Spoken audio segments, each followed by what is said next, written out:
All right, this is a viewer submission that's an updated variation of a deck that we had played in previous seasons. I'm interested to see if it can feel reasonable again.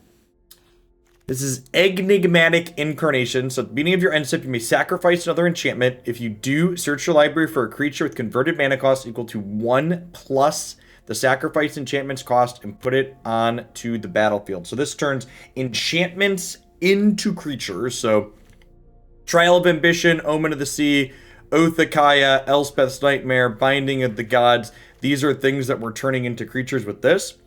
One thing that's actually really nice about this recent printing is previously we had played Elspeth Conquers Death as a kind of generic catch-all as a 5-mana answer, and Binding the Old Gods is now a 4-mana card that does this, which means we don't have to have 6-mana creatures, we can stop our curve at 5. This specific list is a viewer submission, like I mentioned, so I wouldn't be surprised if I want to try and work this number up to 3 or 4 copies of Binding, just more kind of generic answers. I guess at the same time, though, in addition to Binding, we've got things like Deputy and Skyclave Apparition and Night of Autumn, so perhaps just 2 of this is fine because we have other tools for searching things up. Yeah, the mana base is a work of art. I'm going to profess that generally speaking, when people submit deck lists, I double check the mana. I have not touched this mana base. This is card for card what was submitted. It's got a bunch of dual lands of different kinds and types and 6 triomes, and there's Yorion. Look at this like list here. There's 34 actual lands. And then we've got 2 spell lands here. Am I gonna do, actually, okay, so maybe I lied, and before we start here, I'm gonna do what I often do and cut a spell and add a land, because 36 mana sources sounds at least 1 light. Like at a glance. So who am I cutting? 3680 sounds low. I think especially with like Glasspool Mimic and like other what's another spell land that's good in this deck? We're in so many spell lands, right?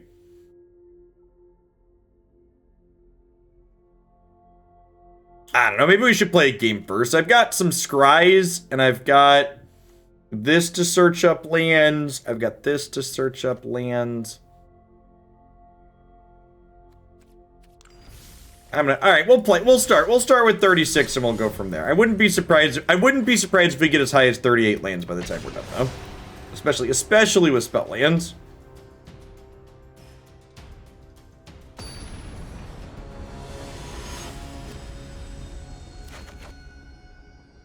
Zira, thanks for the follow. We had a couple of resubs there too while I was doing the deck tech. Blade Tycon, thank you for the 1.5 years. I appreciate you pressing the button again. And Sky Zos Runs the World, thank you for the 20 months.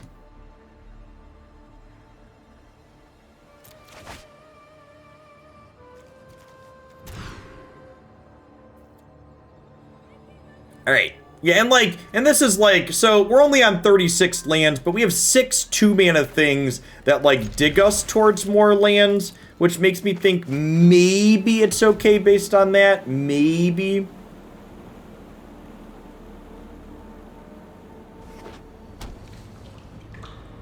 Abyssal, thank you for the sub gifts. Good evening. Happy Saturday night, folks. Get our second white source here for Archon of Sun's Grace down the line. Omen of the Sea. Omen of the Sea. Do-do-do-do-do-do-do-do-do-do-do-do. This is a black-green land. What if we got maybe some zombie company going on here on the other side of the board?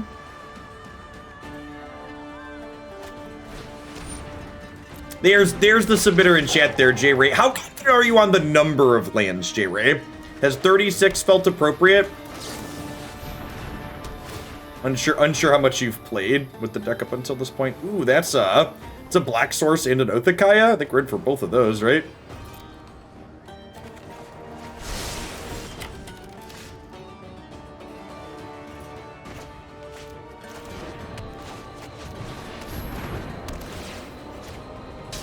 These can come back later, but I think I just want to stem the bleeding in the short term. Maybe I'm supposed to play Reidane there, actually. It's like play up, play a 2-3 out.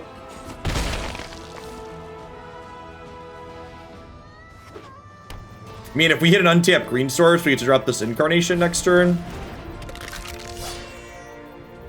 There's like tribal return to play cards. It's kind of cute.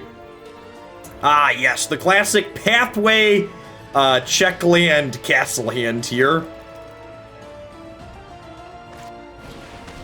Mana base in this format really are something. I actually really like building mana bases in both Historic and Pioneer because it feels like you actually have meaningful choices to make. Whereas like anybody who's like built decks in formats like Modern and Legacy knows that like deck building in those formats tends to be pretty dry on average because it's pretty easy to find your way into like objectively correct ways to build your mana base with fetches and dual lands or fetches and shocks. Yeah, like there's like a couple of utility lands you play in various colors depending on what your deck is looking to do in those formats, but generally speaking it's not super interesting.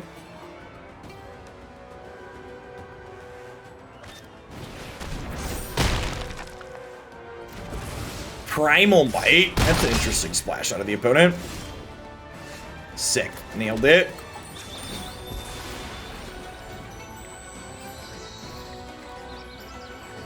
Okay, so what is this? What is this Incarnation do? In Cardboard Live, you better have loaded up my deck list. You did. All right. Sort by mana cost.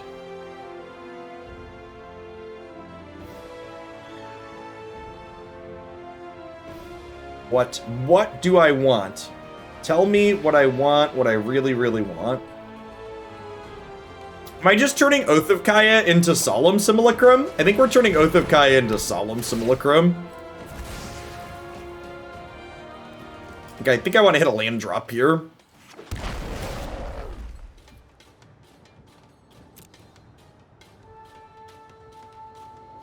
I have 2 white. An extra blue. And this trades with something and draws a card here.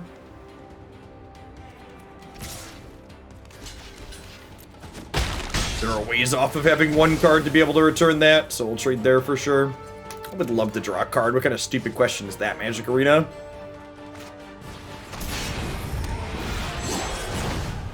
Kind of dumb question is that, application? Okay, so we Oath of Kaya, the Gutter Bones, we draw with this, we turn Omen of the Sea into Skyclave Apparition and exile this. Took him with gas here, chat.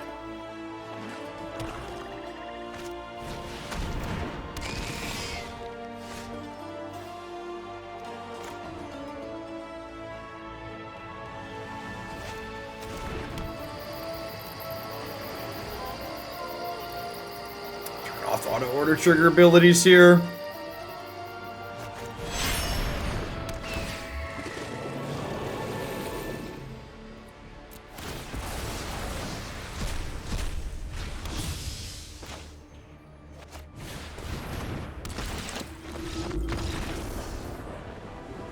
This deck is very good against small creature decks. Yeah, I'd believe that. In fact, based on the sideboard here, I think we're just clicking submit, right? I didn't have anything on my schedule for this weekend because I wasn't 100% sure if I was going to be live, so I figured I'd make it a surprise. Because nobody really complains if you like don't put it on the schedule and then you stream extra, but it feels bad if I put it on the schedule and then don't stream. Always err on the side of under promise and over deliver. I think we're actually on like the click submit. I don't think Leyline of the Void does enough against what they're doing. It's all in the marketing, yeah. My schedule is always like minimal commitment.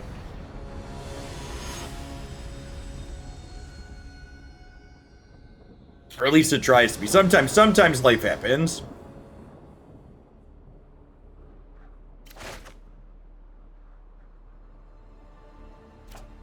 This hand's probably fine, right? It obviously needs to draw some lands, but we're on the draw.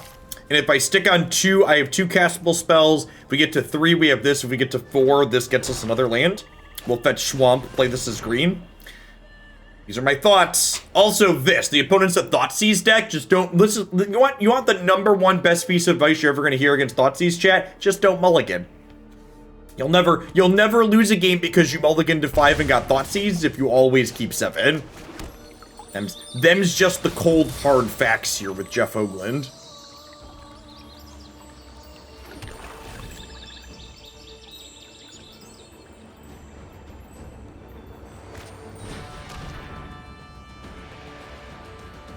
What's going on, Todd? Good evening.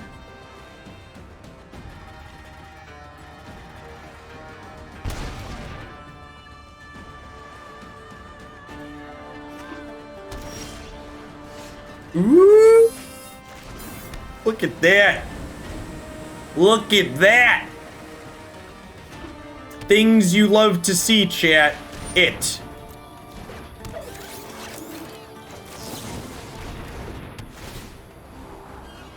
Oh no! Oh no! Nailed it! Never didn't have it. Easy game.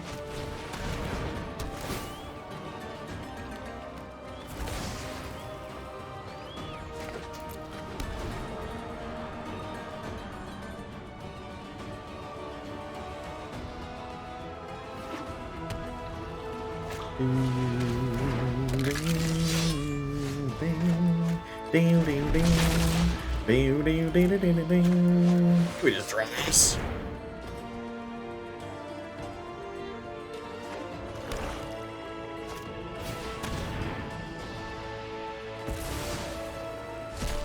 No, not my Yorion. That's true. This match was definitely some like MPL level top decks.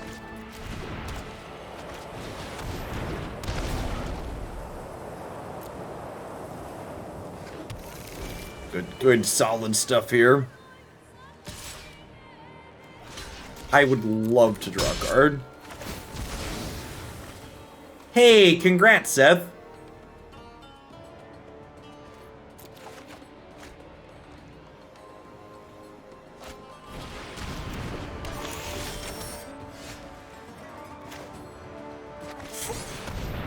Are we done here, opponent? Are we done here? What are we doing playing this game?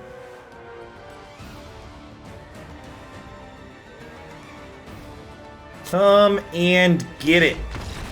Opponent understands. They know what's up. You know we firmly entered the garbage time. Do do do do do do do do do do do do do do do do do do do.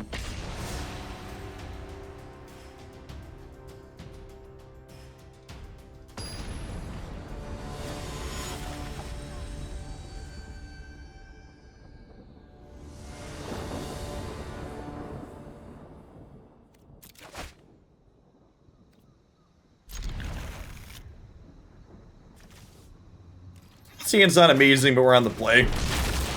Has all of our colors of mana. As it technically goes like 3, 4, 5. Not particularly exciting in this hand.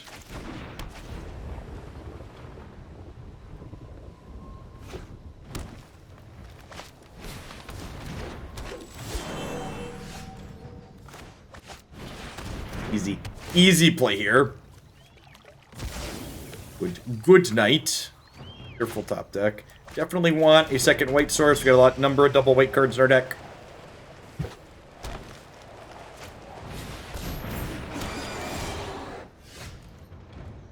Okay, so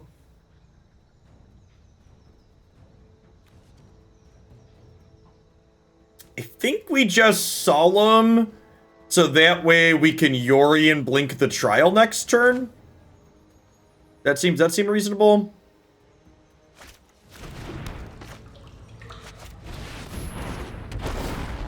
It could be right to just Incarnation here as well.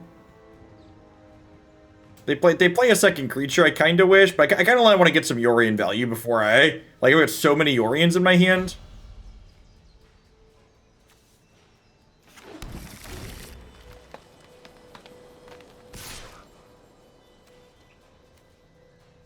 Do I let them draw a card so I can ramp next turn? Is that another exchange I'm willing to make? Probably not. I just want to choke them.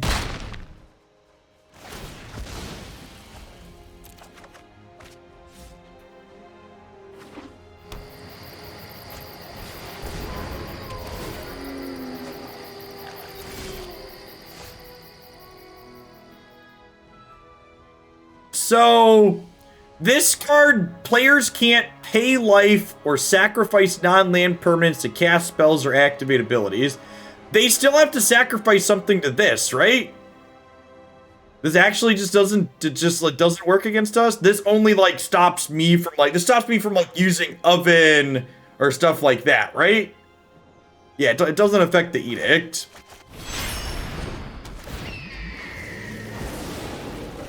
I think this is a land. I might regret this play, but it's kind of enticing to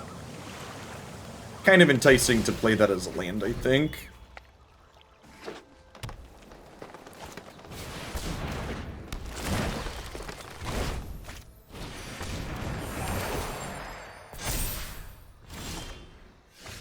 Okay, and now we get to play this, which then gets to turn this into a Knight of the Ebon Legion to kill our Knight of Autumn. Sorry, I had the Knight part right, to destroy this.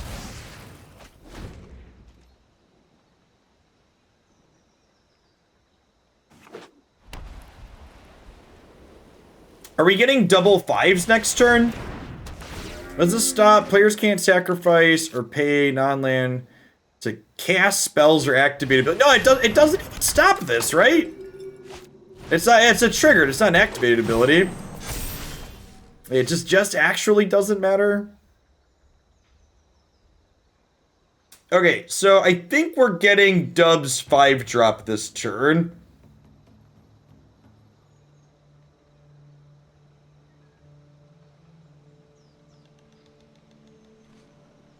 It's a shame I don't have one more mana, because I can't Incarnation and activate Scarab God this turn. Do I just get, like, Yarok Tolsimir, right? Well, I'm going to be sacrificing... You want to draw cards? Like, Yarok Tolsimir just, like, devours their board, right? And I can attack in the air?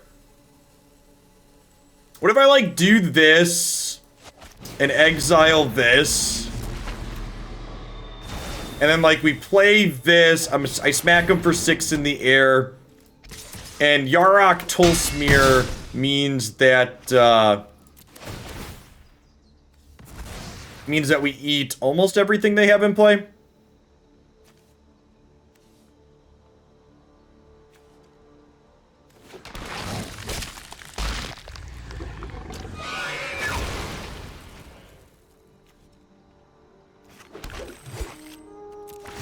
So I get 2 3/3s, and these 3/3s fight things twice. So the first fight trigger I want to put here, so it happens second, because I'm going to lose this wolf because it's legendary. So we do that there, and we do this here, and it goes fight this, and the second wolf comes into play, and we run the same thing back. We go first trigger on the stack here, second trigger here, fight this, it dies.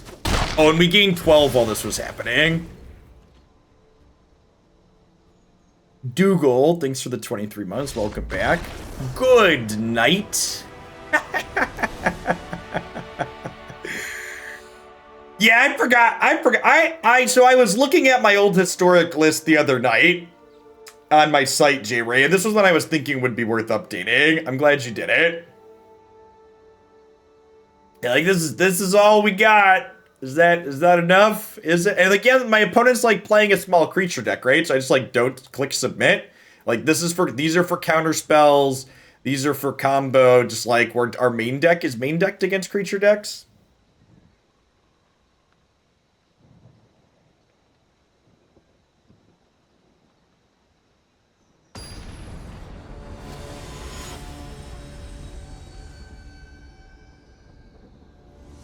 Nah, I think cutting ECD is great, Jay, right? I think there's a chance we want more than 2 bindings, because, like, the generic catch-all answer is, like, pretty reasonable. But I think in general, binding's probably better than Conqueror's Death. Skyclave was not legal last time we played this deck, and I think that's a pretty big upgrade, too. You had to lean on Deputies of Detention. We did get to play Uro last time we played this deck. So that is a little bit of a downgrade.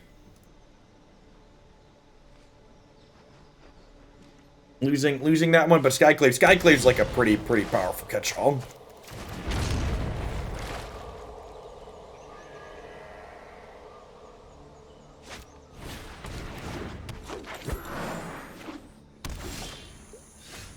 Yeah, Spark Double strikes me as big Christmas land energy card. I think I'm just scrying 2 here, huh?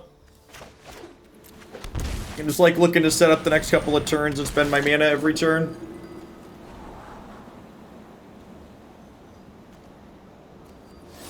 Doesn't strike me as a Scarab God. Does it? Does it? He is just a 5/5 for 5, right?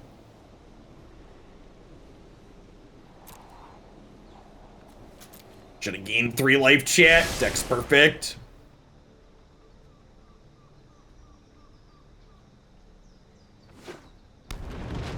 Arcana, thanks for the follow. Welcome to the channel.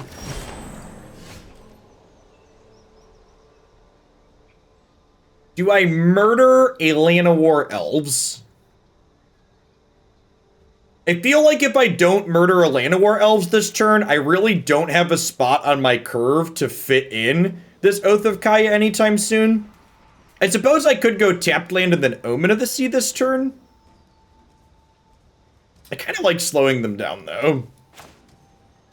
This makes black mana, right? Yeah. Play this here. There could be some merit to holding Oath of Kaya for after I get Yarok down, because Yarok does double up Oath triggers.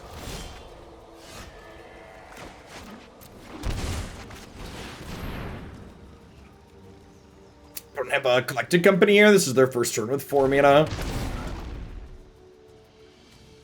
Going on, Lucos. They are in love with the Coco chat. Well, this is rude. Wait, did they... Excuse me? That had to have been a misclick, right?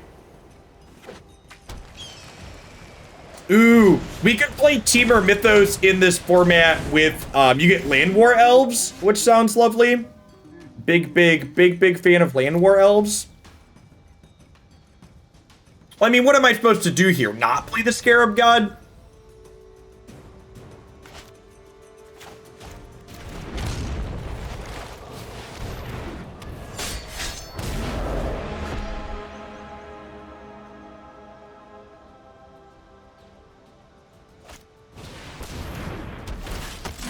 That's just rude.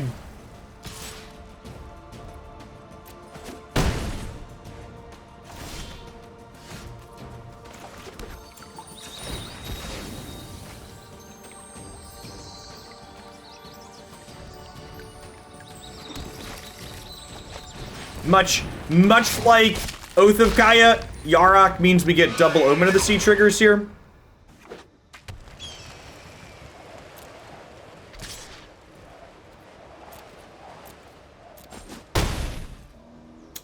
No, I linked a Bant control deck in the subs Discord.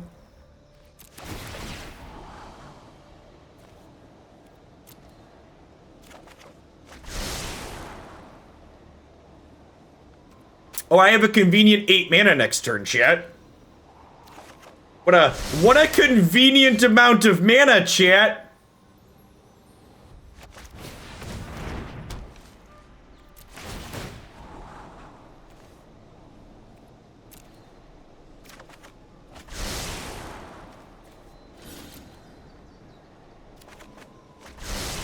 Pack it up, pack it in. Let me begin. Cue the carnival music, chat.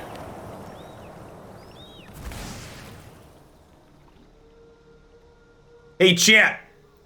This is gonna turn into a Skyclave Apparition. Actually, you know what it's gonna turn into? Do I turn it into a Deputy of Detention? Nah, I don't want to give these back. Okay, so we'll do this, and we're gonna turn one of these into a, Skyclave Apparition. We're just gonna exile both of these.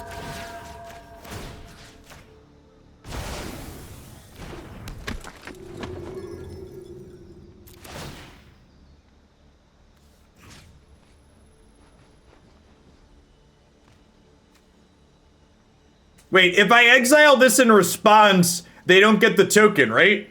That's how this works? I'm pretty sure that's how this works.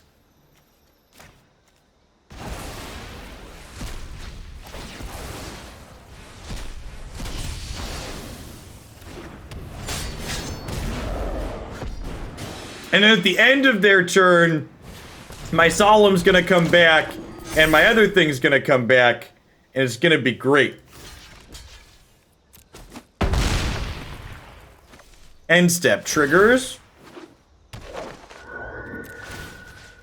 I'll take that one, I'll take that one. Is this legal to show on Twitch? Is my channel gonna get flagged for showing this kind of smut? Please don't report my channel, chat.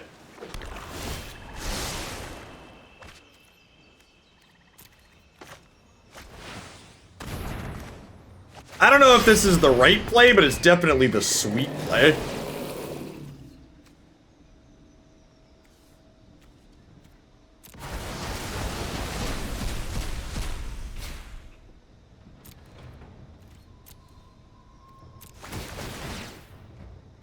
Oh, I should have stacked this last, right? I made a small mistake there.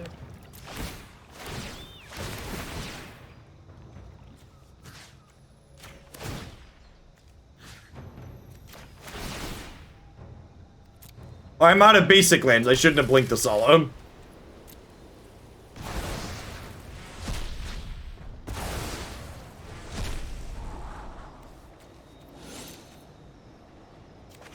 Does this count as playing with my food?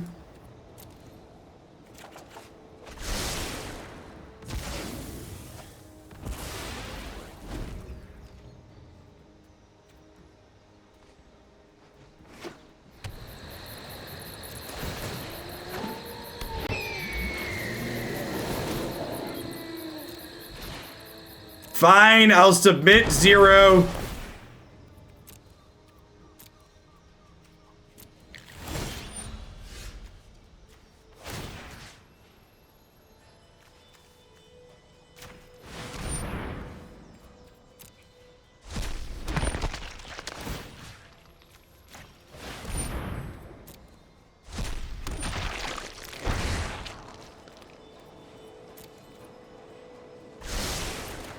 I had to describe after seeing this murder that I will not be reporting it to the cops. That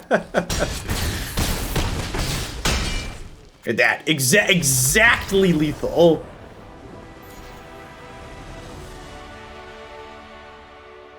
Well, that's a wonderful start to my evening. Could all use a little bit more of that in our lives. Play 40 lands. We've got that quest on lock, chat.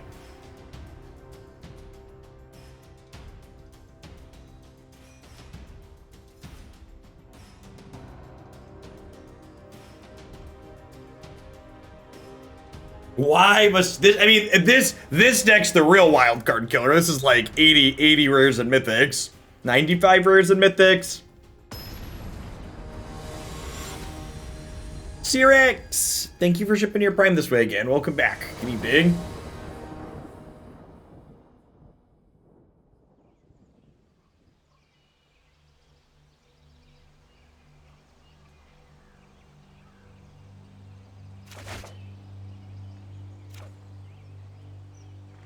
This is actually fine because Glasspool Mimic's a land, right?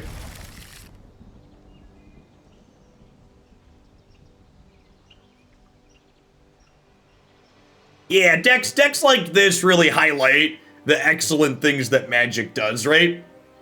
Like, the amount of, like, deck building choices that go into something like this is just incredibly high.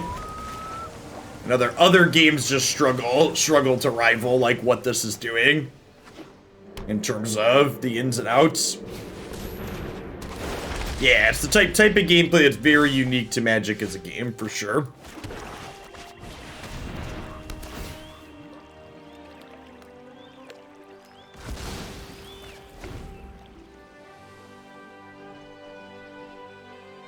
We unfortunately lack a white source, but I can just draw. I can just draw Yorion here.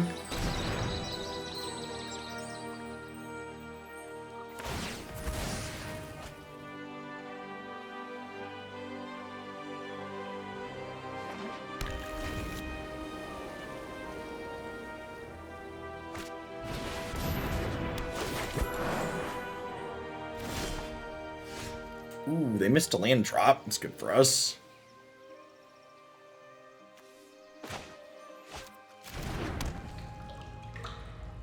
Does Trial do anything useful here? I feel like it doesn't. Or does sacrificing Trial to Incarnation do anything useful here? I feel like the answer is no at the moment. I think we just Gonti. We Gonti, and then if they don't do anything, that sets us up to Yorion nicely next turn. Ooh, candy. So they're obviously a Doom Foretold deck.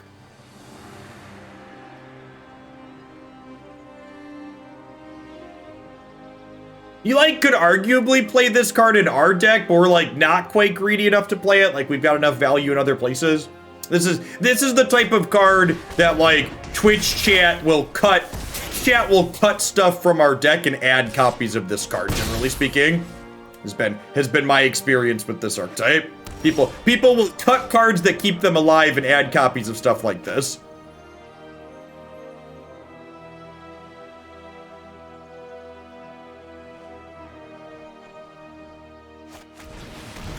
You know, honestly, I think I'm getting Reidane here. Like, I know I have one in my hand, but I think that's the play. Like, none of our other threes are super exciting, and her effect is super reasonable here. All our 4+ cost cards, and I want to play this turn because it's the only card in my hand that gets hit by the second chapter here. So we definitely want to play Incarnation here to blank their card advantage. And they missed a land 2 turns ago, so if they want to be able to, like, that gets us.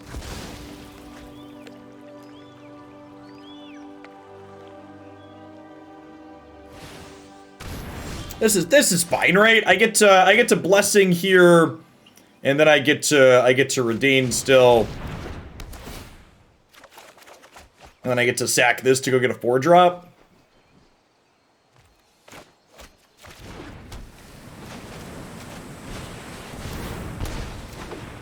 My sequencing there technically cost me a life, but, like, maybe I draw a card that I want to cast more than this other one. And we just get Solemn Simulacrum here, right? Because if they Yorion, not only do I not mind getting more lands, but if they Yorion us, I don't mind sacrificing this to Trial.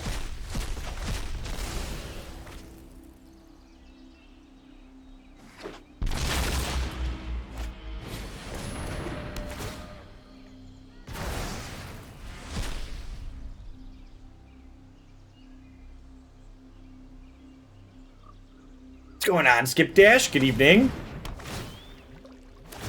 It's pretty good. A stupid question is that, Arena? Of course I want to draw a card. Yikes.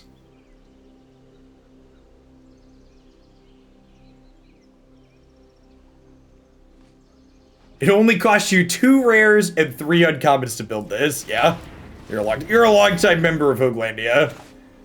We've duped you into crafting lots of these cards at previous points.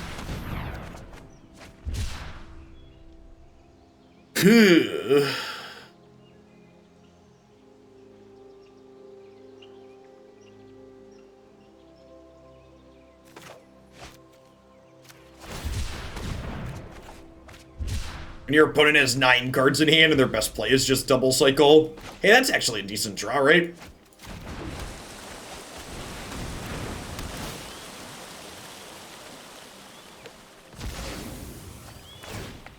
What if I turn this into Night of Autumn?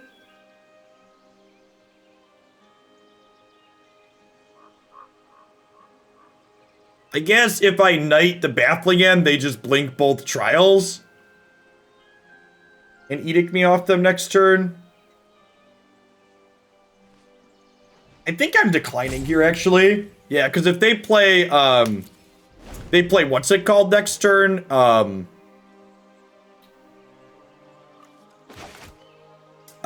Doom Foretold.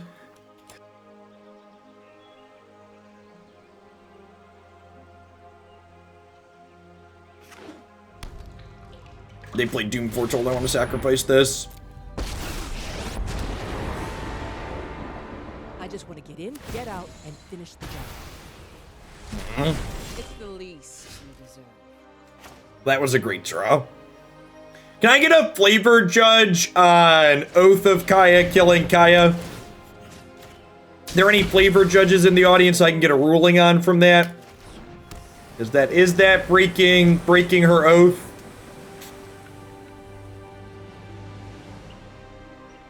Jiminy, I think I might have missed that one. Thank you for 15 months if I did. And if I didn't miss it earlier, thank you again.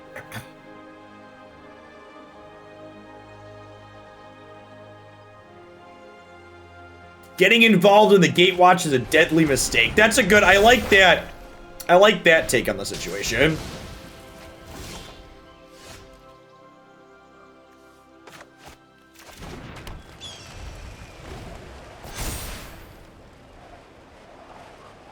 So they're gonna like blink the binding, kill my trial, so I can't Yorion trial their Yorion, yo dog?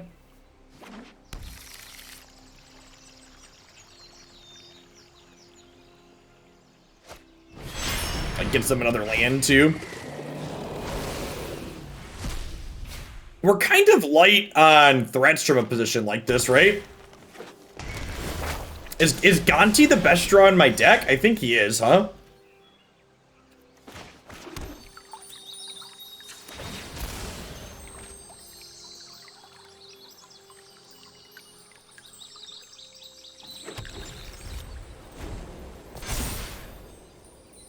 I sold an old used SSD to a person on the internet and I forgot to wipe it. Yikes.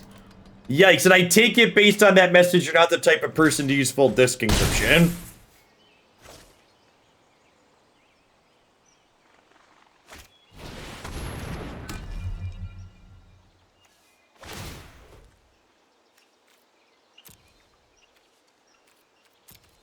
Right. Yep.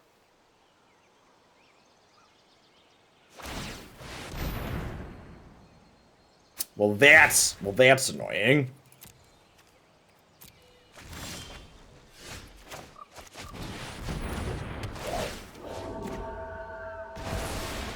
Are tutorable creatures that work well against Ugin? Nah, you're just gonna die to Ugin. Ugin's gonna kill you in this deck. Ugin actually, like, isn't super popular in this format. A lot of the Ugin decks are bad. That doesn't stop people from playing them on occasion, but they're definitely not good.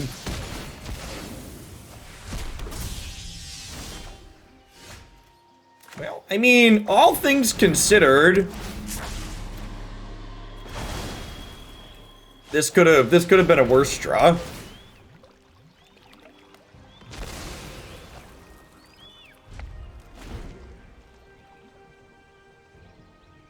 That's true. Skyclave made them a 5/5 because the converted mana cost on this is 5. We exiled the back half, but the front half is a 5. That's funny.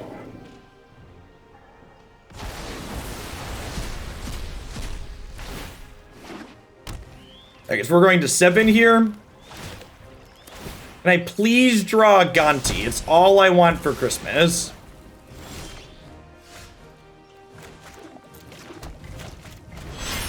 I really wanted a Gonti before we... Did I already play Gonti this game? I already played Gonti this game. The game's been so long, chat.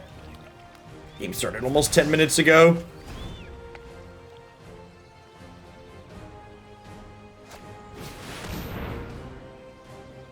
We've been bigger fished, chat.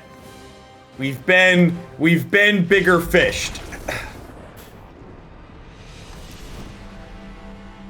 There's always a bigger fish in the ocean, chat.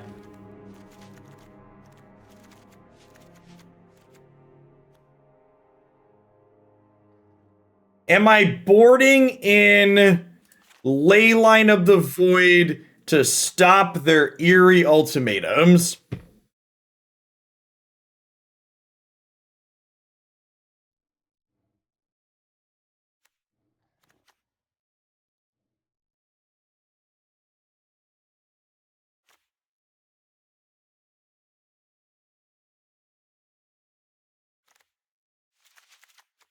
Like, I can technically sack them off with enigmatic incarnations, right?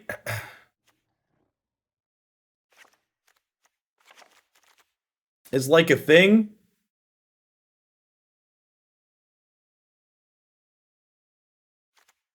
Yeah, that's true. Elspeth pseudo gets rid of the graveyard.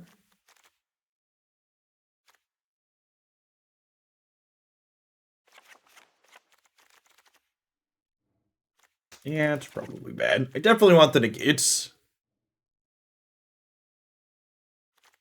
Nightmare's great because they're playing the 3-mana ramp dork that's a 2/2, so we kill that, then we take a card out of their hand. Need 2 more cuts here. Trial of Ambition's a card I don't want all of. Oath of Kai is probably kind of mediocre too, huh? Maybe we split the difference on Trial and Oath. I guess Trial's cheaper. Oath can go upstairs, though. This can kill Yorion, which is nice upside.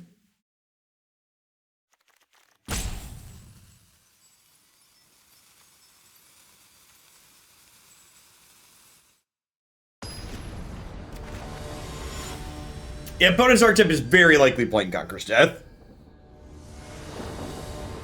Very, very likely.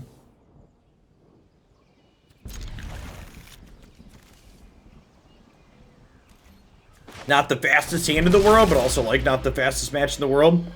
I've enjoyed Porky parroting people today. I mean, I'm glad that you could deliver the good message of our Lord and Savior Porky Parrot to some new people. If you missed it earlier this week, chat, Standard has been broken finally. Porky Parrot is your new god. And if you're not sure what I mean by that, check out the video on YouTube. We broke it with Jund. Praise be to the Porky Parrot. Uranium, man. Thanks for the follow. Good evening.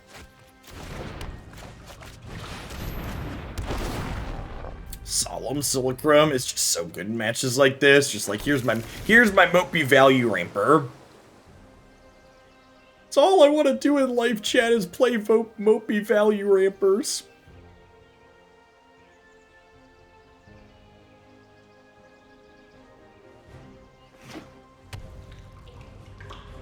Is the Porky Parrot allowed on YouTube? I did have to flag the video as not for children, but other than that, Porky Parrot should be fine.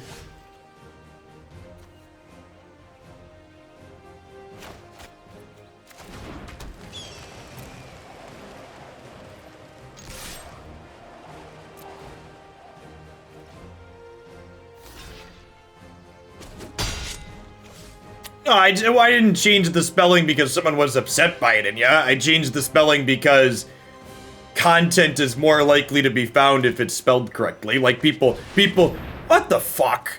Are you kidding me, game? How is the auto tap? I know it's Saturday night auto tapper, but what the fuck was this? Crap. Holy crap. Like, what? On God's green earth, could the auto tapper, like, normally I check. Like, normally I, like, hover it, but, like, this was so simple. This is, like, it's literally the only castable spell after Solemn, chat. Holy shit, like, good golly. I am more than a little tilted by the auto tapper at the moment. Sarek, thanks for the follow.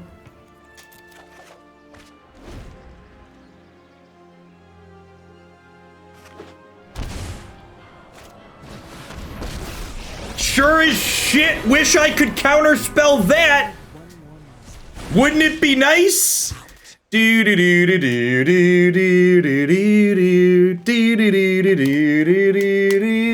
What a dog shit application.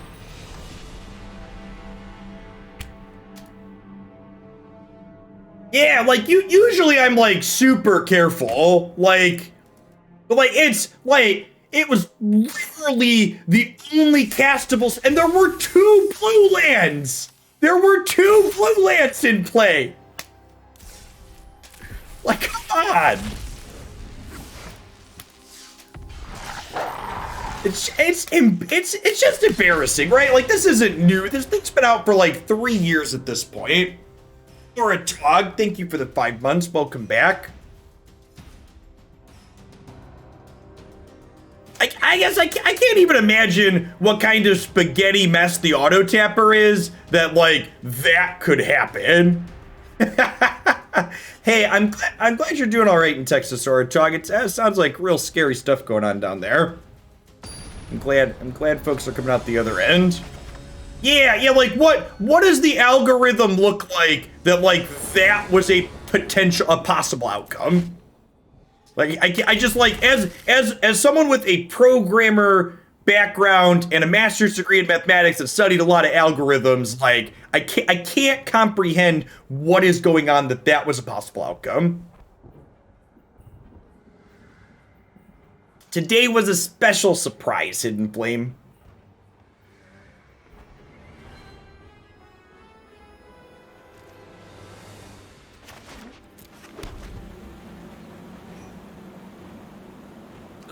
Sorry, I apologize. Usually, I'm not gonna say I don't swear, but usually I don't swear that much on stream if you're new to the channel.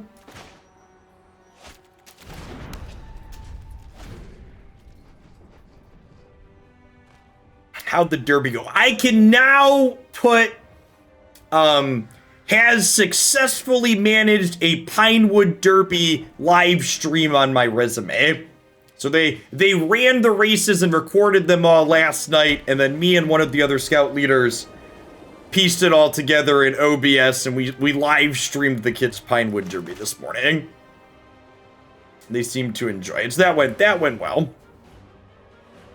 For people that aren't familiar, the Pinewood Derby is, I have a 7-year-old and a 5-year-old who are Cub Scouts, and they're little wooden cars that you race down a track.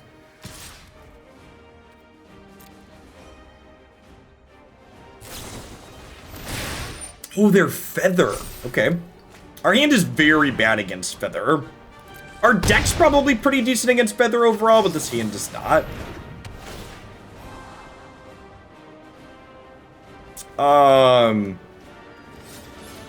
This is actually great, right? It's unfortunate that I don't have an untapped... It's unfortunate I don't have an untapped black source this turn. I guess I have to pick between black and green here, huh? Yeah, maybe I should have...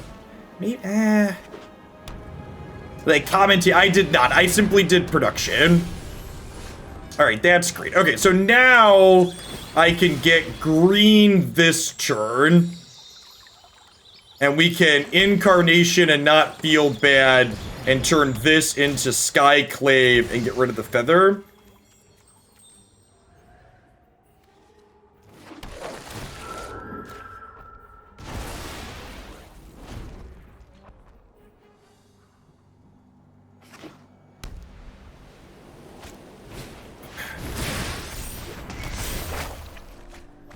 Showdown of the Skalds is interesting.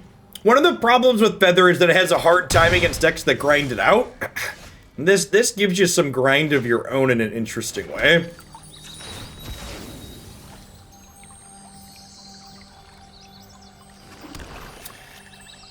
This is just trial. This is just like trial draw Yorion this turn, right?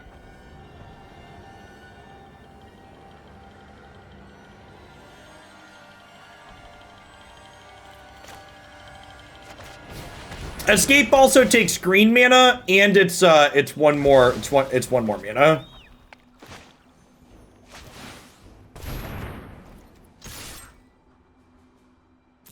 Am I turning this trial into a 3-drop? You know, I'm not sure that I am. I think I want to edict them again next turn, right? I think I want to be able to Yorion this bad boy.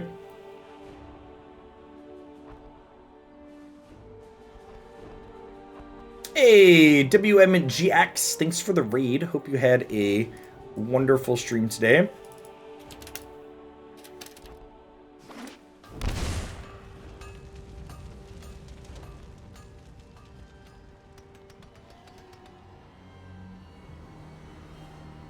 And they know about this Yorion, so if they have a Reckless Rage here, we might see Skyclave feel the pain. Hey, Hellcat Incarnate, thanks for the follow. Good evening. So they have to cast these or they lose them. These are use them or lose them on the showdown here. This is face up. They don't know about the rest of these, but they know an edict's coming from the Yorion next turn. Feels like they're debating on if they want to kill this to stop the Yorion from doing it. Yeah, apparition feels huge in this deck, J-Ray. Giving your opponent back a random crap token as opposed to the good threat you took away from them is just so massive. All right, show me Reckless Rage.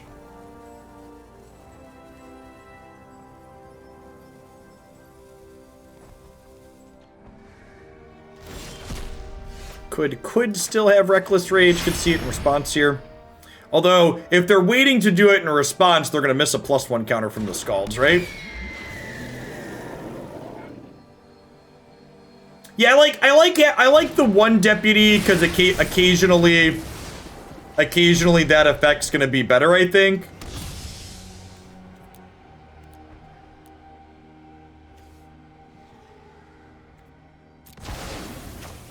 Now, I think I stack these at end of turn now, so this happens first, and I think we're sacking the trial this turn. I think we're doing this, and then I'm gonna sack the trial to Incarnation to Skyclave something else again here. Probably the Soulscar Mage. It's just like the thickest one. I guess the Scalds is gonna trigger again next turn.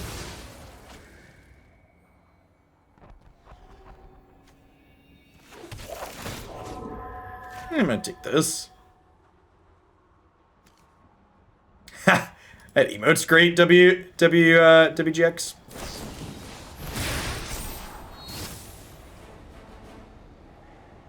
It's pretty good. Could we die from here? Yeah, with the Scald's trigger and some God's Willings, we could die from here, right? They hit the right mix of stuff.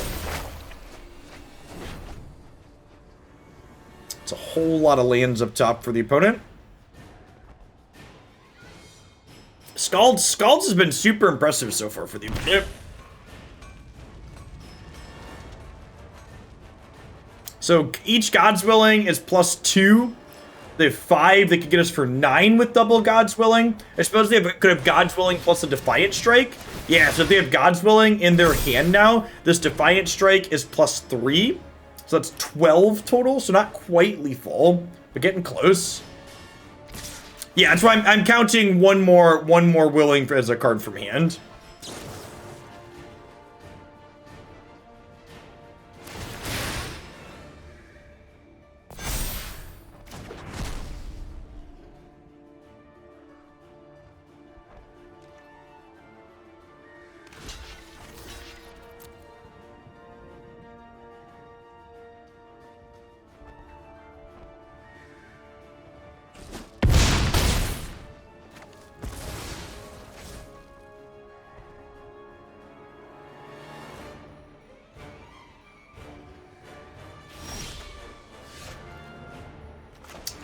think we're dead, chat fam. Our hand was really slow to start, so it doesn't really surprise me. Scald's pulling weight for the opponent for sure, though. I see some people in chat using the free Mythgard command. Mythgard's an indie game that I've been doing some sponsored segments with. I've played a bunch of their game in the past. The gameplay is really sweet. It's got a lot of unique ideas going on in it. And a promotion they're running for the next month is they'll be giving away the entirety of their core set, which is about half the cards in their game. So if you're someone that had thought the game looked interesting but weren't interested in getting invested in something, if you weren't going to end up liking it, it's a great way to try the game out, even get to brew a bit.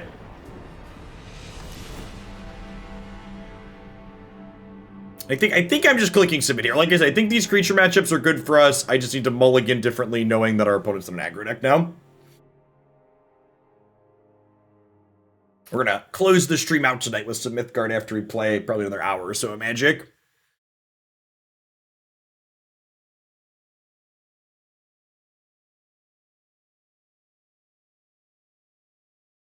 Yeah, a couple of Uthakayas, just like having trial earlier would have been very good as well. Like that game, I didn't play a spell that impacted the board till turn 4 was a big deal.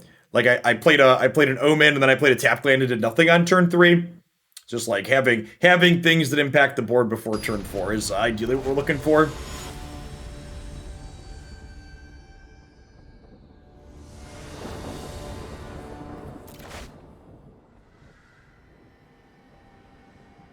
Yeah, this is good, right?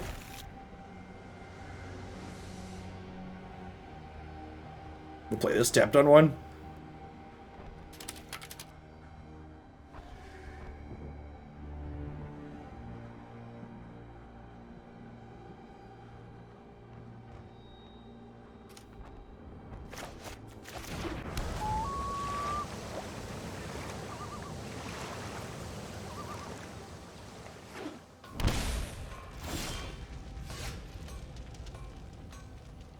I heard you mention Dice Throne once, and I looked into it. I've been playing it on lunch break with my coworker for the past few days, and I just got my S1 rerolled battle chest. Can't wait to play it more. Yeah, that game is great.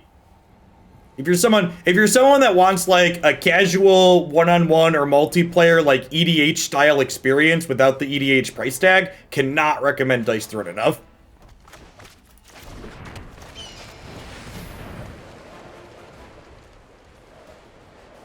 It's actually kind of funny. Dice Throne, they're considered more on the expensive side as far as board games go. I think it's like $80 for the 2 boxes or something like that. But compared to Paper Magic, it's just like a steal. Paper Magic numbs you to the pricing of a lot of other card games. A lot of other hobbies, I guess I should say. This doesn't really do much. I don't need a 4/4, and I don't need a land at this point, so I think we'll just take the Yorion here, though.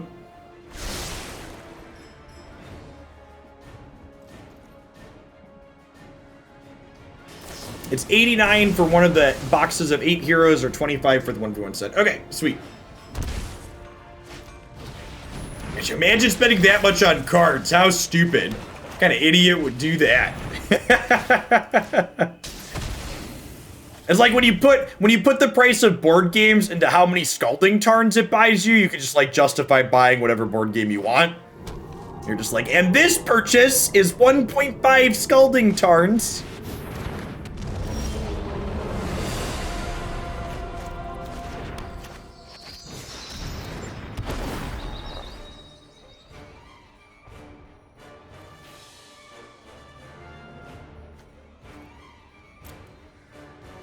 Ah, yes, gotcha games. Yeah, games like Raid Shadow Legends and Genshin's Impact, they're the spending that you could do in those style of games is on a whole different level than Magic even.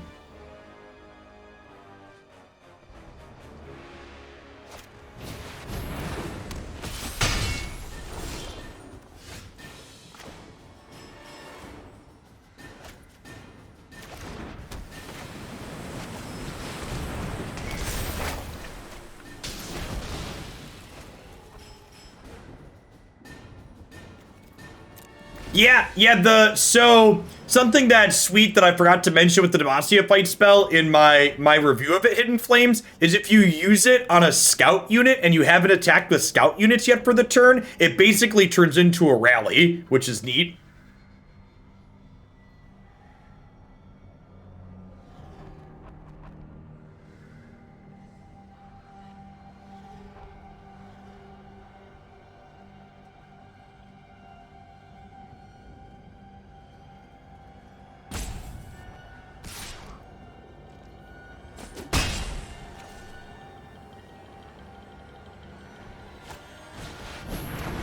Oh no, chat!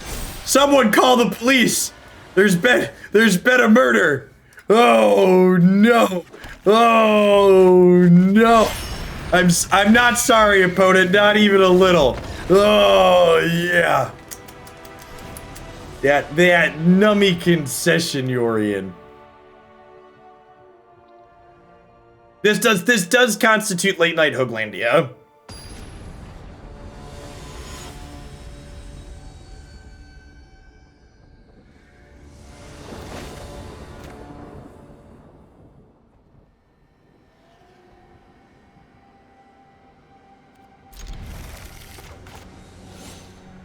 Did I try the open? Nah. Am I the bad guy? No, we're the good guy in this format. Our deck is sweet. This hand's a little slow. I think I'm hoping to hit a 2 or 3 mana piece of interaction with this this Omen of the Sea. I guess I don't have double white, so I can't cast Skyclave on 3. Yeah, I play games for fun, so like I'm not a big fan of limited, so I don't play it. Life is short. Play games that make you happy.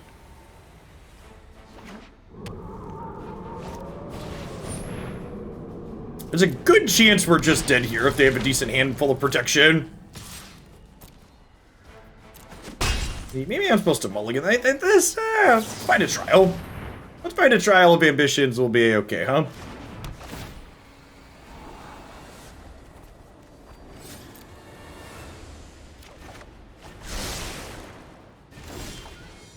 Yeah, I think this is gonna be a repeat of. We're gonna have a repeat of game 1 here. Unfortunately, we're not doing anything that impacts the board till turn 4, and we just die.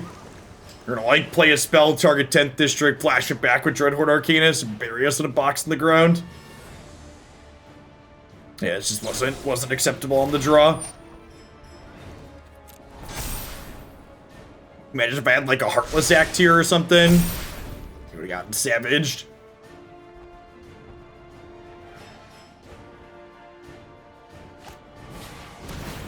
Ha! That's adorable. I can dig it. And I assume one of their remaining cards here is a God's Willing or a Fight as One, so our removal spell's not going to work next turn.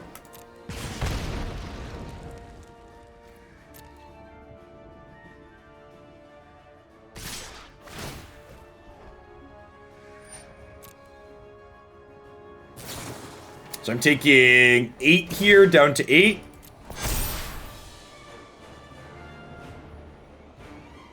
I suppose next turn I can Enigmatic Incarnation and grab an Apparition. So that way I play around Fight as One. And if they God's Willing me... No, we'll still be dead to God's Willing because Dreadhorde Arcanus can flash it back, right? We can play around Fight as One at least, though. Wait, excuse me? Do you not have a protection spell?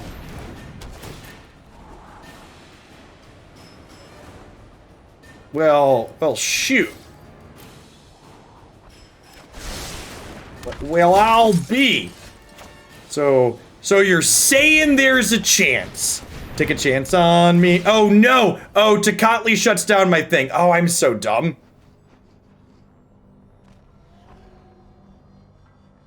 I done messed up, chat. I done messed up.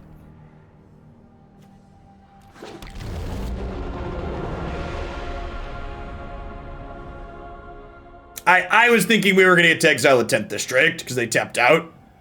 They're going to play a Reckless Rage and kill me now. There was a chance I didn't read their card. It's been a hot second.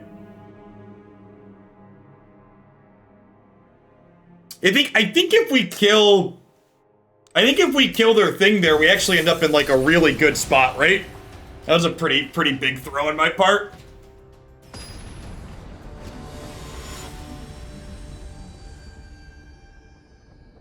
Like they just have like this Reckless Rage sitting in their hand. They're like attacking us for 3 with flashing back the Spike Field. Yeah, the fact they didn't have protection there at the end. If I would have played the Binding, I had Black Source in hand.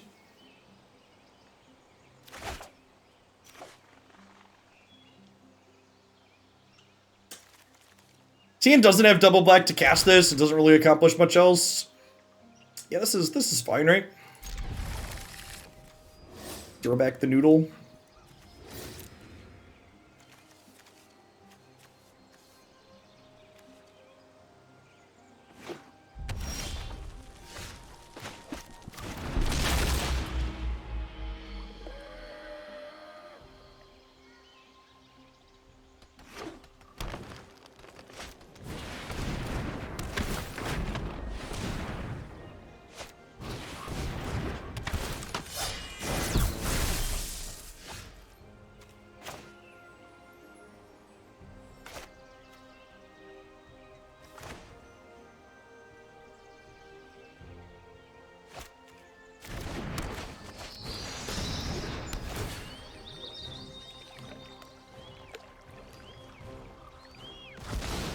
Historic doesn't really have a metagame, Snapkeep. It's just a bunch of people play, like, there's, like, sack decks and Gruul decks, but, like, people play a lot of bullshit in formats like these.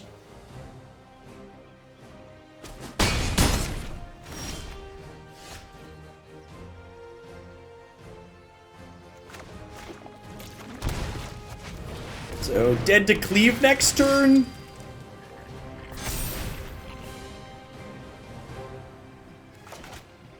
Skyclave Apparition was a good addition to the archetype for sure.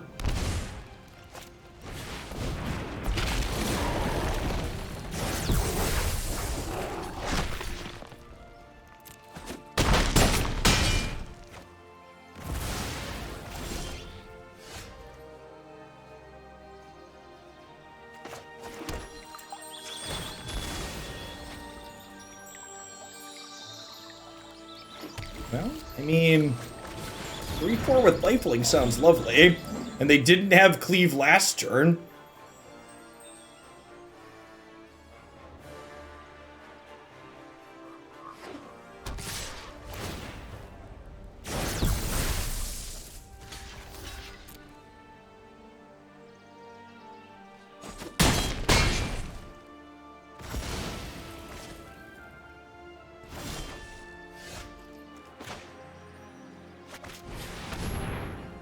Are we done here? That's gotta be the game, right? No cleave and they died?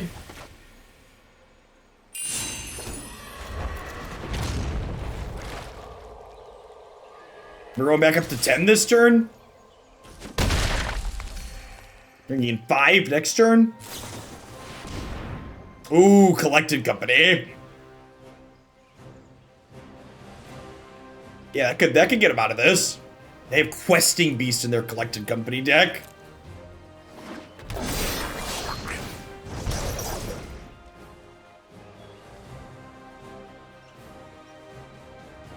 Yeah, Coco into Cleave kills us.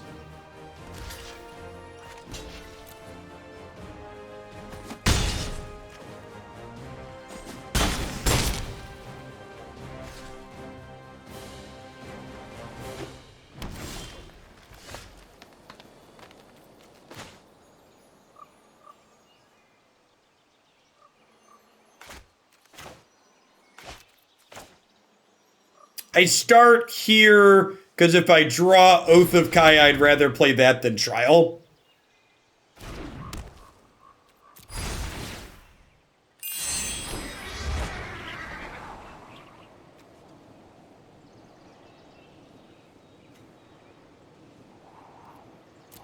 Might be right to keep Knight.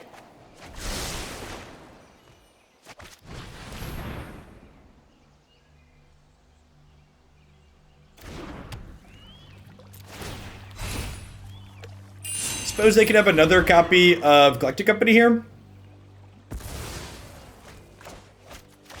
Interesting that they sacked the first striker, because my 2/2/2s technically can trade with the Spellbreaker, right?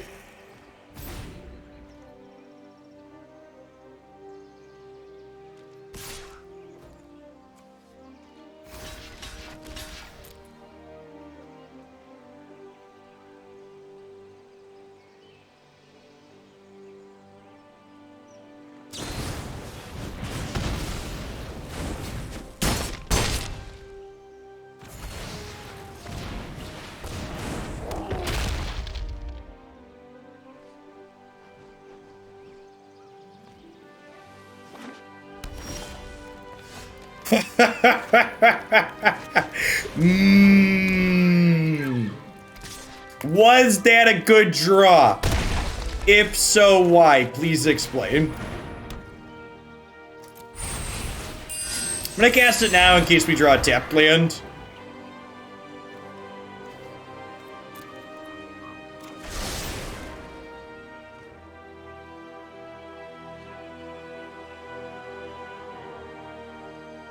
If they attack, I'm blocking with everything.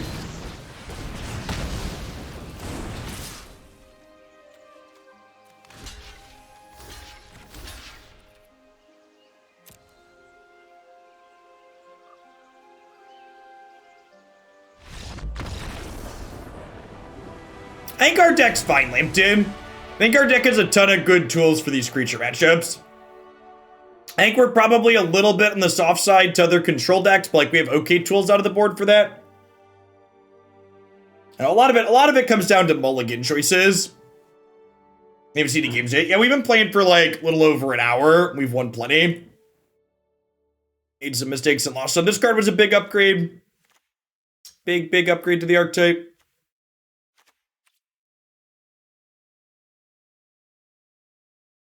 Joy Division Sisters, if you're still here. Sorry, I missed that follow a few minutes ago. Welcome to Hoaglandia this evening. If anybody else is new to the channel, this isn't one of my normal stream times. Usually I stream Monday through Friday, daytime during the week. Delete. Good evening.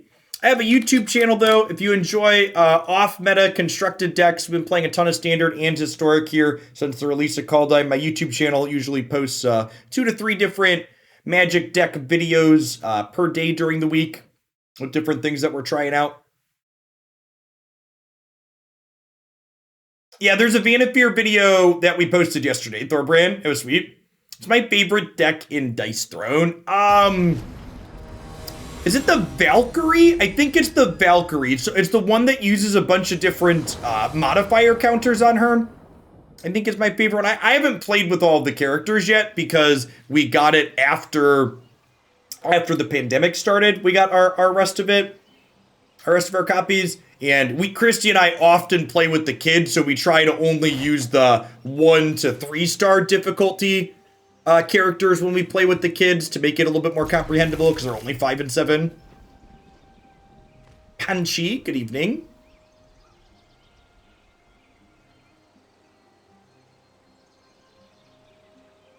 Hey, what's going on, Markov? Yeah, welcome back. Yeah, the new set release was good. I'm glad I took my break. Absence makes the heart grows fonder, but it feels good to be back too. Magic's been fun since the step back. You played Sentinels of the Multiverse? I have not. It's not one that I have touched before.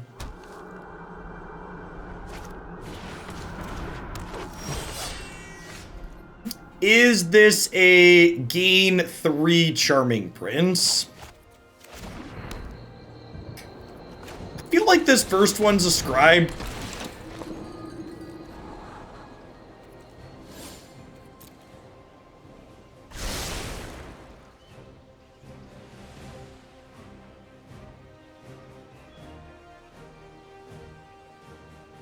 Yeah, I don't know that we're going to be adding any new board games anytime soon. We still have a lot of things in packaging that we haven't fully played.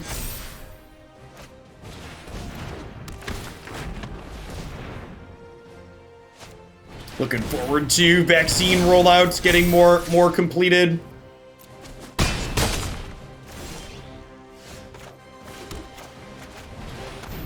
Just grab the pelt collector here.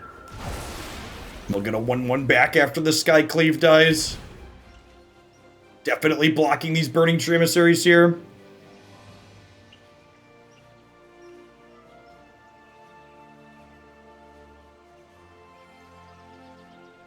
They banned Burning Tree Emissary in Historic for a little bit, and then they unbanned it. Mono Blue is still a thing in Historic. That reminds me, I need to build Mono Blue to play on stream. That new Snow Spirit's got to be awesome in that deck. I'm gonna step on someone here. We have 2 stomps. I'm confused why they would step on that and not the one that gives them a thing back. A little bit of questionable sequencing there from the opponent. It's a great draw.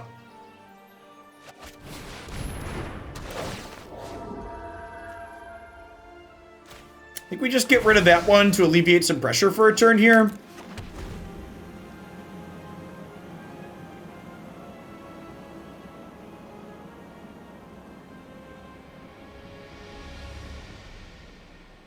Now, the real question is, do we greed it up and try and Yarok before we Tolsimir? Yeah, that's the...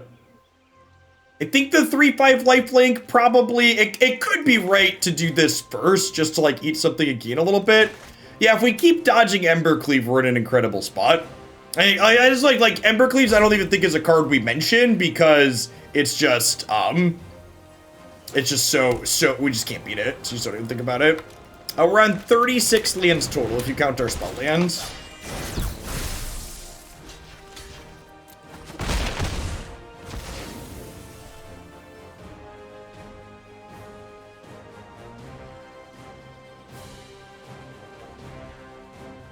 Are they debating playing around a sweeper here?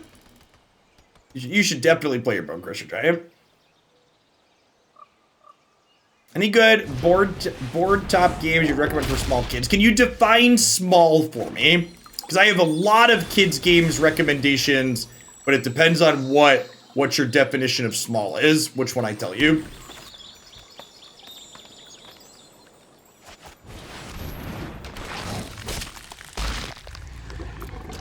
Physical stature or age?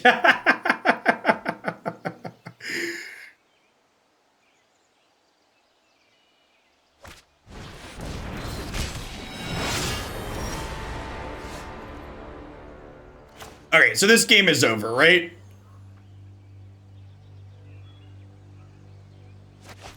We get to gain 12 here and kill their board. Okay, so first fight trigger targets here because it resolves second. So fight the 2/2, gain 3. Fight the 4/3, gain 3. This comes into play. Fight this, submit 0, gain 3, fight, gain 3 more. Oh yeah, we get to attack and gain another 3 here. Because Yarok lifelings.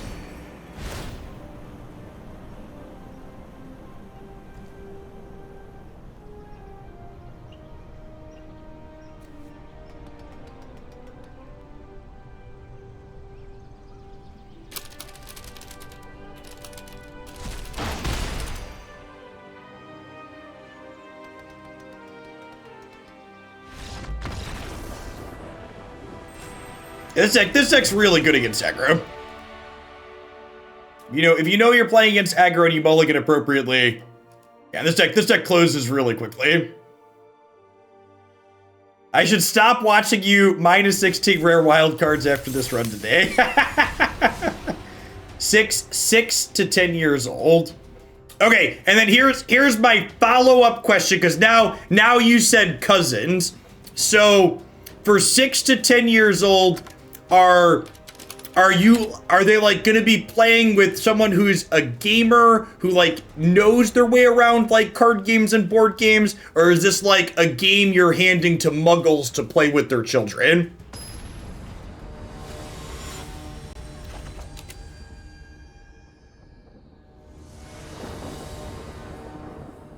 Because my answer is also different if it's a gamer playing with their children or handing a board game to muggles for their children. Yes, it's great.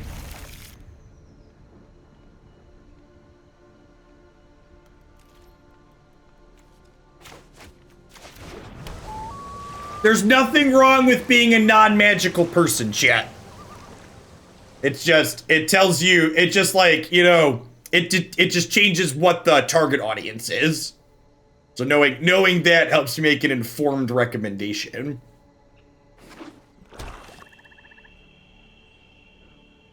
Definitely muggles. Happy pigs might be a little involved for kids that age. What are my...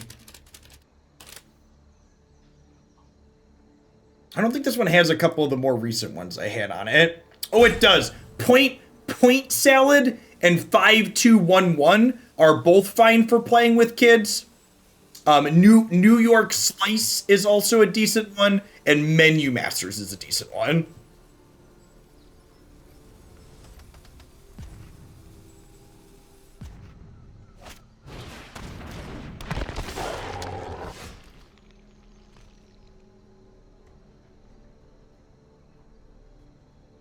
Sushi Go's a good, like, slap happy game.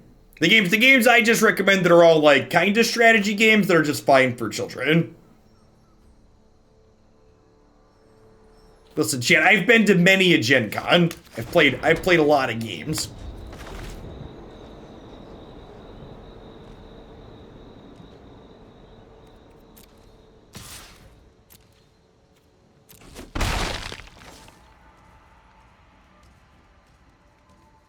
Definitely don't think I'm going to Gen Con this year.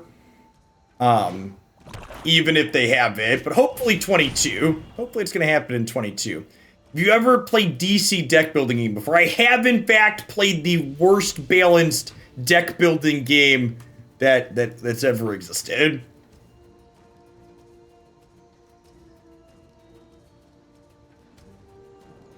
The balance of the DC deck builder is real bad.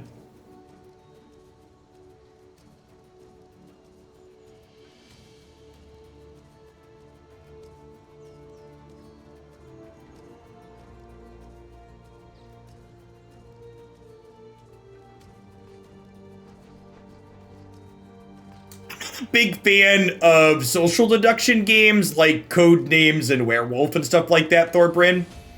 Our big group board game at our board game nights that we could play with like 10 to 12 people. 10 to 12 people is Hive Mind. Hive Mind is the go-to. Yeah, the store button has the code panel live. DC deck builder is fine if you're playing with muggles, Mikey. Yeah, if you're looking to enter Mythgard cards to get free core set stuff to poke around in that, the store panel for sure. Yeah, games like Werewolf I'm just not into. That's like when the Among Us craze was going around, people kept asking me to play Among Us. That's just Among Us is just digital Werewolf, and I'm just not a fan.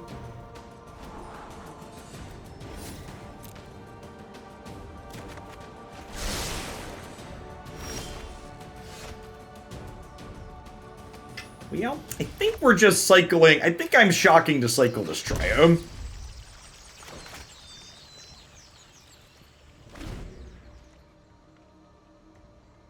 So, Hive Mind isn't really a strategic game either. Hive Mind's like a casual party game.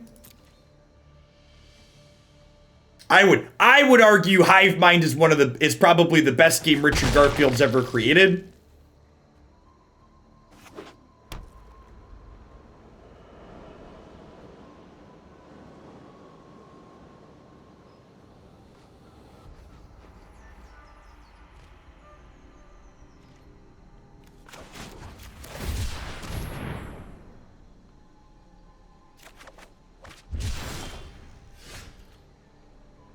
This is actually a great draw too here because We get to go Incarnation, sack the Omen, second Incarnation, double 5-drop next turn.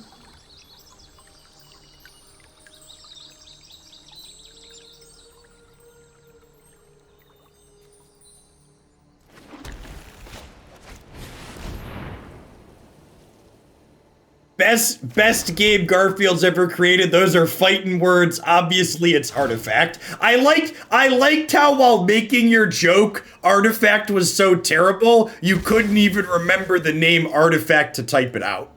That really makes your joke, Big Mama.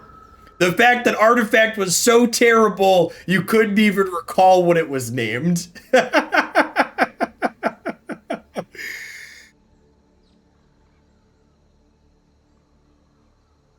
Please kill this in response. Rats. They didn't mess up.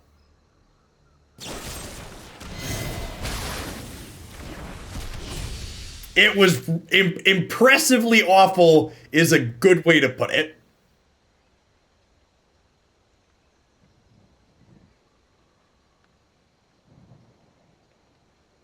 I would imagine that the deck full of cheap flying creatures is good against mono blue Kennex, yeah.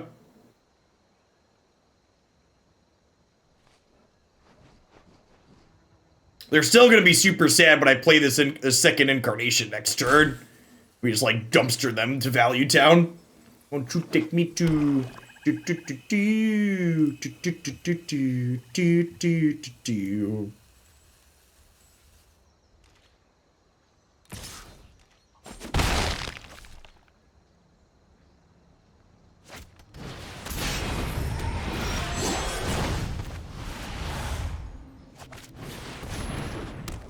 It ain't about to be pretty for the opponent, chat. All right, so first one, this is your double 5 against aggro. You get Yarok with the first one, and you get Tolsimir with the second one, and you gain 12 and you kill their board.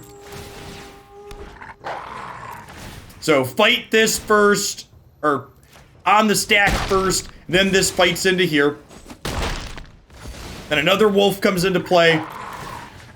You fight the first one, you submit 0 for the second one, gain 12. Your move, Yugi boy. And then next turn, we get to drop the Macrosage here and draw 6 cards. Assuming they don't kill Yarok. They might concede here before we get that far too, but we'll see. Hey, Dazimo, thank you for the half year. I really appreciate the prime. Welcome back. No, my opponent very clearly has a Faceless Haven, PK Jeff. Good evening. We are live and in Technicolor. Oh no, not my Yarok. Oh no. Only 2 cards. Oh, it's other. Oh, I'm so bad at this. That's sad. I think that's still the play, but it's still sad. I am really sad.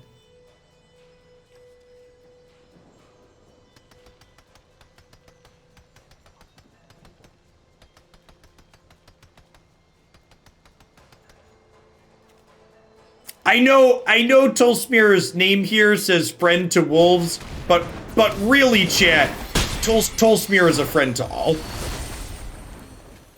Tolsimir doesn't discriminate, chat. He'll be your friend.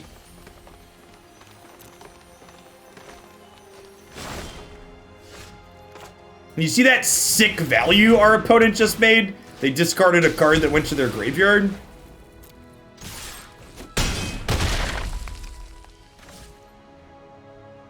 This draws with Oath of Kaya in play? That's gross. That's so gross.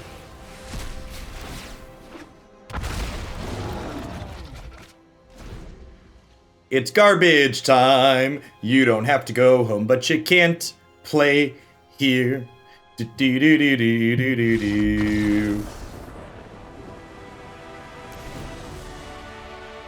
And I know it feels like we're cheating or kind of lazy, I guess, but like, you actually just don't board against creature decks with this deck, unless they're like all in on the graveyard plan, so I'm pretty sure we're just on the submit plan. Yeah, I really hope we get a state of the game next week. I'm hoping next week there's a February state of the game for Arena that tells us when the next historic anthology is releasing, because I want to schedule a historic open for right after HA4 releases. Liro, thanks for the follow. Good evening. Those were fun, and they're more fun right after new cards drop. So I want to run tournaments. Cool Stuff Inc. is in for running tournaments. I would just like to do it after the start. I can in fact spell Camp Minecraft.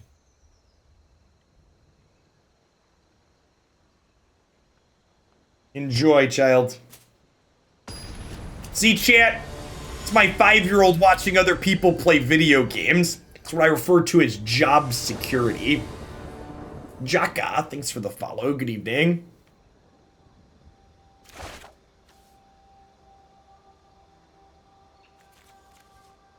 This is good, right?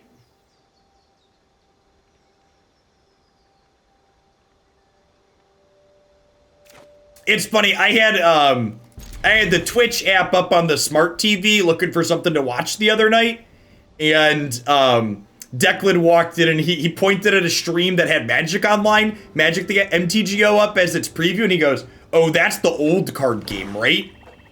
I was like, "Yes, it is. It certainly is."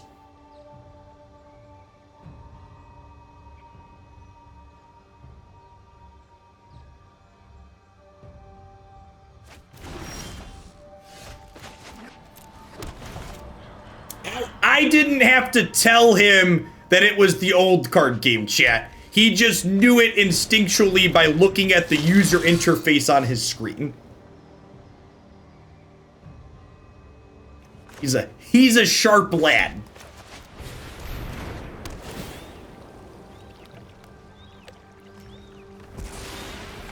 Listen, chat. I'm gonna tell you about back in my day for a minute. But the first time I installed Magic the Gathering Online, it was off of a CD-ROM that I used my dial-up internet to update. And I remember telling my mother for close to 8 hours that it was almost done updating. We only had one phone line. MTGO still has some features that are better than MTG. Of course MTGO has features that MTGA doesn't have. MTGO is old enough to vote, chat. Come on now, what kind of comparison is that? Don't be silly. In defense of teenage Jeff lying to his mother, I didn't know how long it was going to take to update.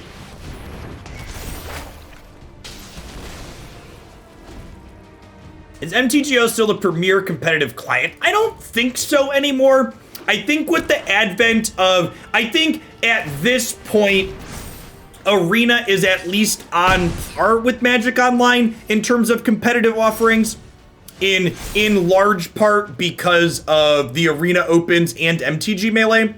Like MTG Melee went a long way towards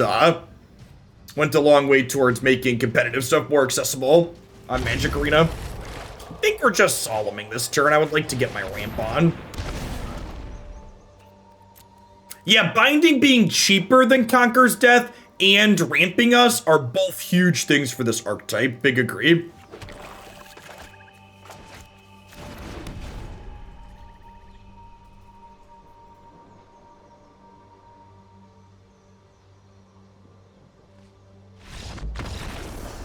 I agree that this game is over and you can no longer win opponent.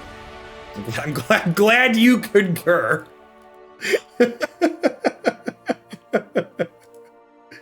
Ha! Got him.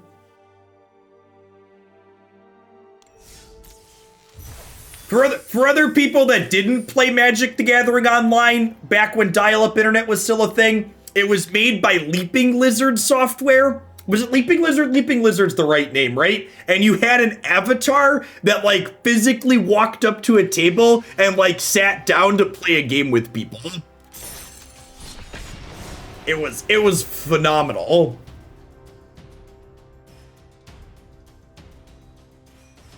How did the Arena Open go, by the way?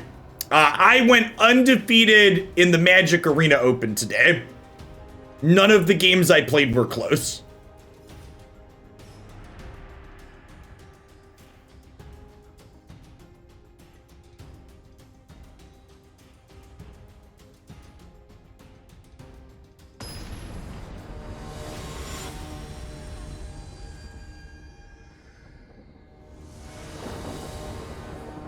Did I play in the Arena Open today?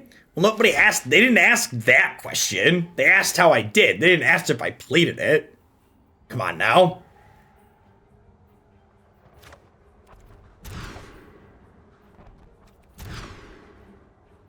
Well, shit.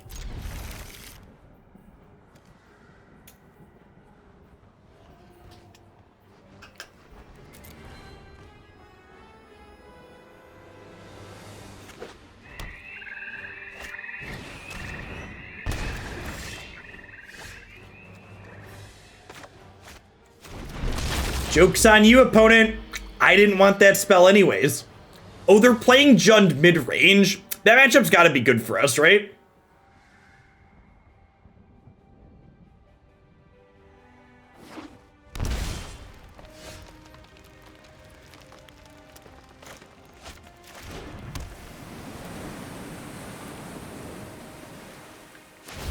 Yorion decks are a nightmare for us. Yeah, sounds like mid-range decks.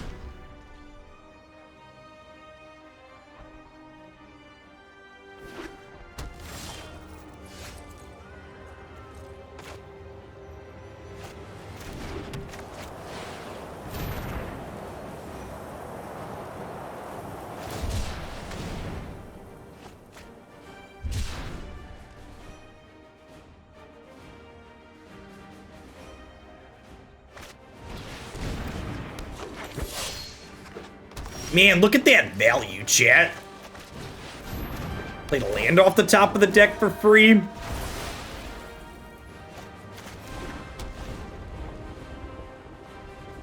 Lima, thanks for the follow. Good evening. Man, we're up to almost 700 people in here. That's pretty impressive for an evening stream. This is definitely off hours for me to be streaming. It's a part where they murder my Skyclave and leave me a spark double that does nothing.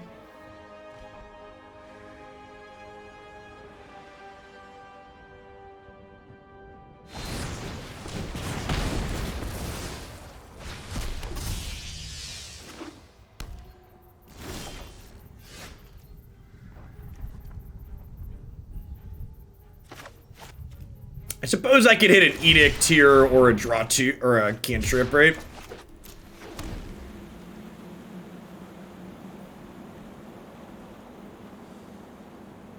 Yeah, I mean, like, in terms of content, Rhino, like, Arena content is head and shoulders above Magic Online in terms of popularity. It's not close. Arena's just more pleasant to watch. Honestly, the biggest factor about Arena being pleasant to watch versus Magic Online is the rate of play. The rate of play on Magic Online is glacial compared to Magic Arena, and the auto tapper is a big part of that. As much as we like to give the auto crapper crap on occasion, like, it speeds up the game by a lot. This is definitely how the Jund deck wins this matchup.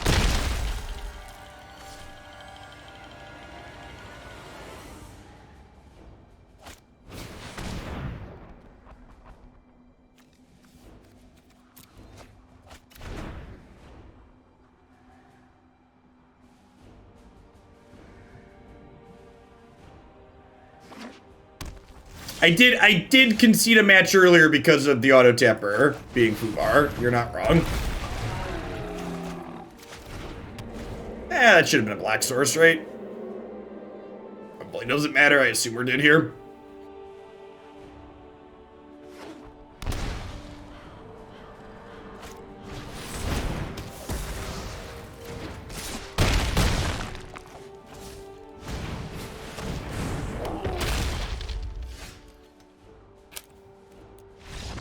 You'd never heard of Magic Online before Arena came out? Yeah, Magic Online wasn't really advertised to anything other than extremely invested players, because the interface is so archaic and clunky, and it's so expensive. Like there's no free to play option on Magic Online. It costs like $10 to make an account. Like I think they recently removed the cost to make an account. For a long time, it cost $10 to make an account.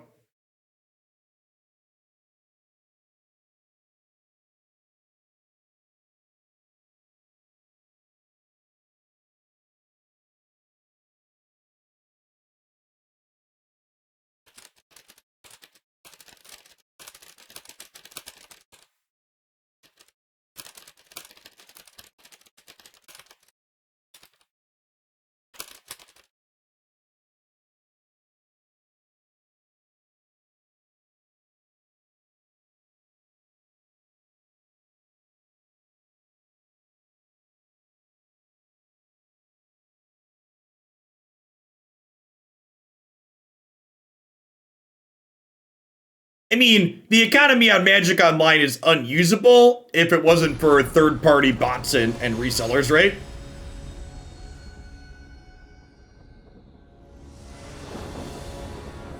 Like without people like MTGO traders, Magic Online would literally be unplayable.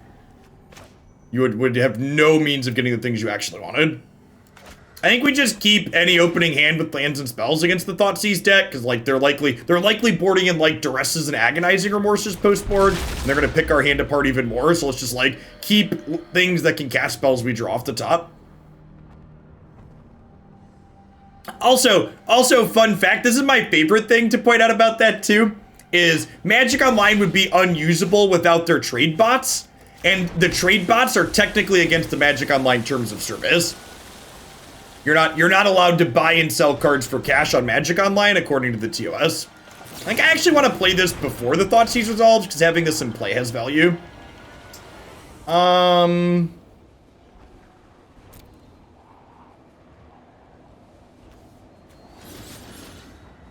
think these are fine, actually, right? I think we play the Nightmare as discard on Suspend 1, and then we can Enigmatic Incarnation at the following turn. Well, they might be taking the Incarnation here.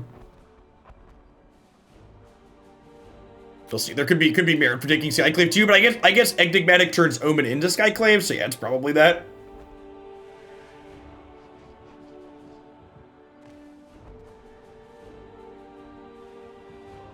It depends on the texture of their hand steam plugger.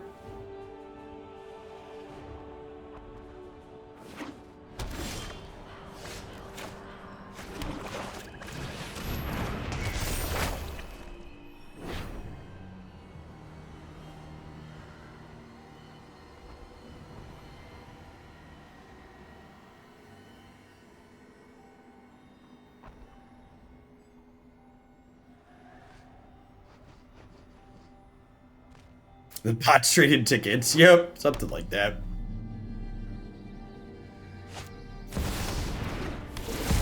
He sits on a throne of lies. Makes me sad I played out the Nightmare aggressively.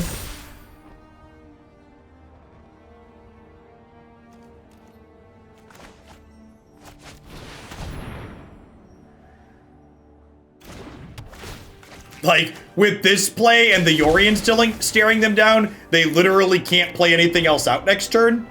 Because, like, Yorion threatens to, like, blink Oath and kill it. They might play the Rada just to try and hit a land drop, but I also wouldn't be surprised if we just saw this happen. Alright, they hit the land drop. Congrats.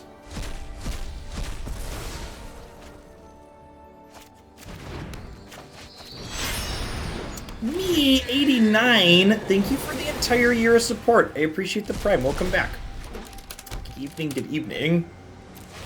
Would like to murder this one, please.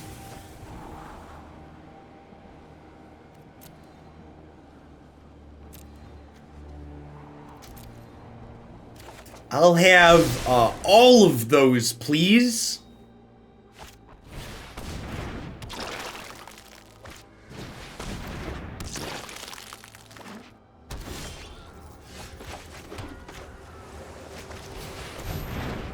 Do do do do do do do do do do do do do do do do do do.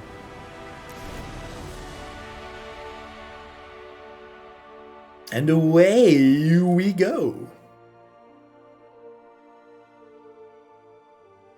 And again, just like looking for hands that have lands when we're on the draw here. Opponent's deck's gonna be full of discard spells, so just want to keep anything that has things that can draw spells we draw off the top. So that way after they discard spell us, we can rip savagely on them. Yeah, this deck's always been good TV, I agree. I'm glad this feels good, feels reasonable in the format. This is what I enjoyed previously.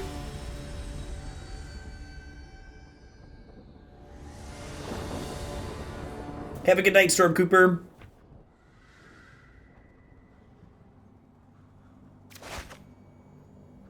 Hey, with the couple of sub-gifties we had tonight, we rolled past 2,000 concurrent subscribers again.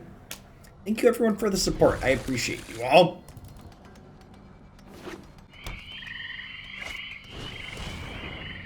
See, chat, any hand that has lands and spells, because they're gonna do this.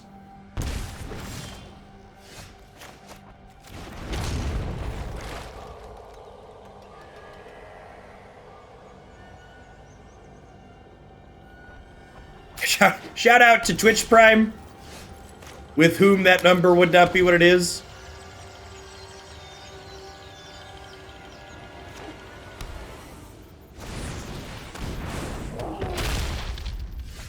I think we are once again playing, especially with the Incarnation in hand here, I think I'm playing the Nightmare as a discard spell on Suspend. Do you even know, like, what decks are good in this part? We don't, Lampton. There aren't regular historic tournaments. Like I said, formats like this always have a lot of variety in them because they tend to be pretty casual in nature on average. You know what my peak sub count of all time was? When we did the pink hair push that involved a lot of gifted subs, my subscriber count peaked a little over 4,600 concurrents.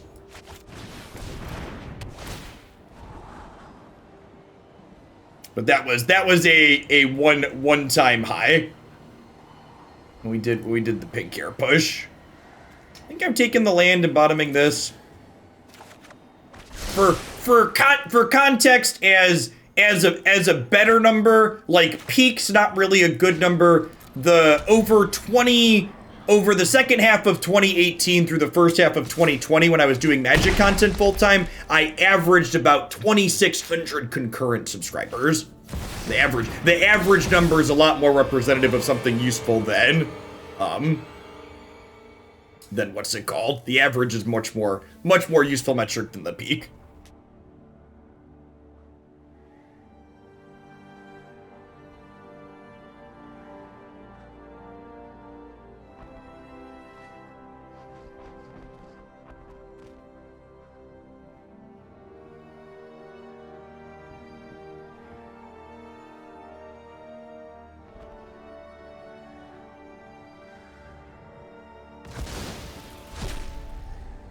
They don't have a discard spell or a way to interact with my enchantments here.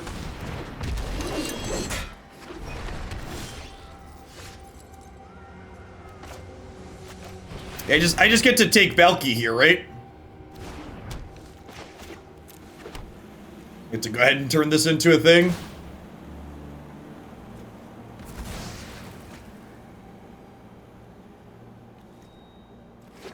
Get my Scarab God back.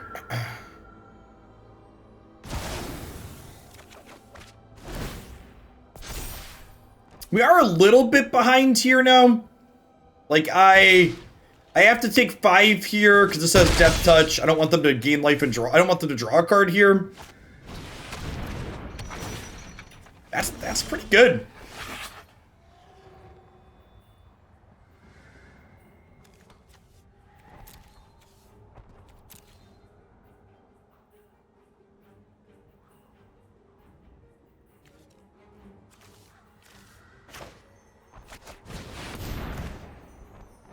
If they have a removal spell, we're gonna die. So.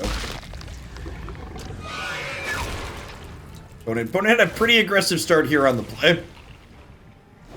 Good mix of discard spell and disruption for us. The pulse for our Nightmare, so we couldn't Incarnation on 4, was rough.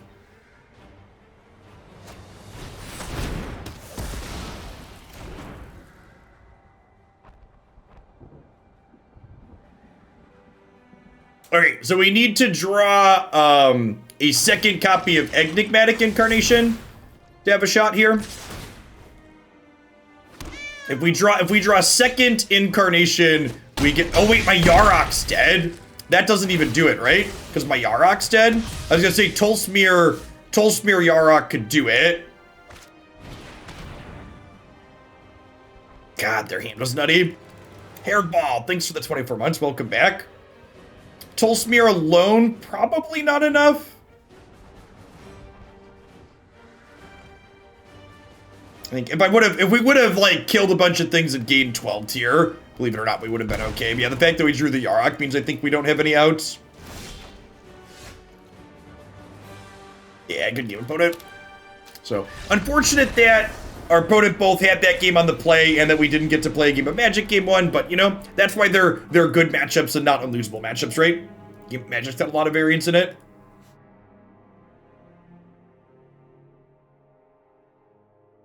Yeah, there wasn't really, we didn't really have player agency in the games we lost to that match. I think that matchup's good for our style of deck on average, but there's not a lot you can do. Sometimes you just get shufflered. People that weren't there for the first game, we mulliganed to 5, got thought seized on 1, lost our only spell, and then didn't draw any more spells. That's just how it be sometimes. This is a mulligan with no black mana. That's fair. The shuffler is as rigged as the earth is flat. This spark double has looked real bad so far in our games.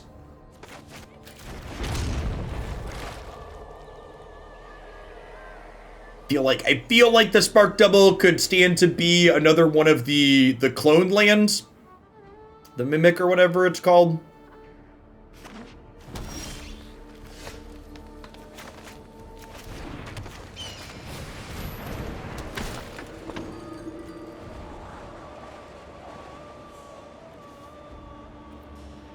Yeah, it seems fine actually, right?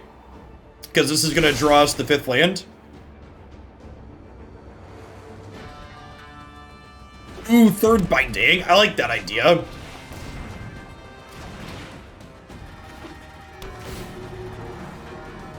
What does explore mean? There's no Valakut in this format, right?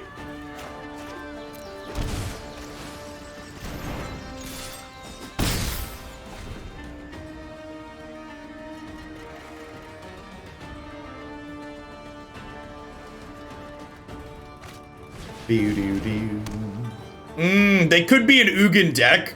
Ugin decks are real bad for us. Field of the Dead is not legal. I gotta imagine Ugin bigger fishes us hard. We've got some negates out of the sideboard, but I would venture to guess it's still a real bad scene for us. Are we just gonna get like turn 4 Ugin?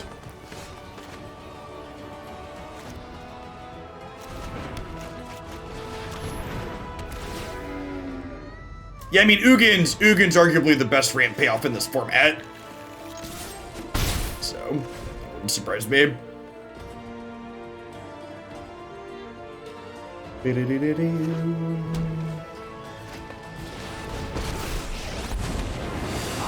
came into being. Truth lies beyond vision.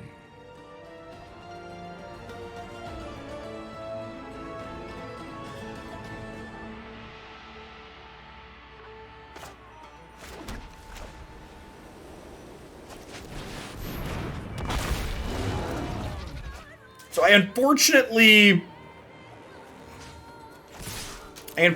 cannot Skyclave this because it's a token. This was not the unbeatable Ugin, so we got that going for us. It's a little scary killing these to let them draw cards technically, but I gotta get this off the table.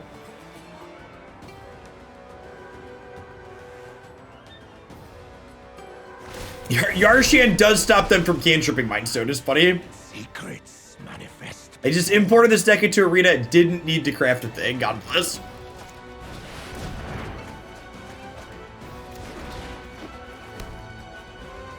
I think I'm actually just gonna concede the match. I don't really care about our rank, and I think 3 negates aren't enough to meaningfully change anything. So When you're playing off meta decks like what we're playing, you're frequently gonna have like at least one bad matchup.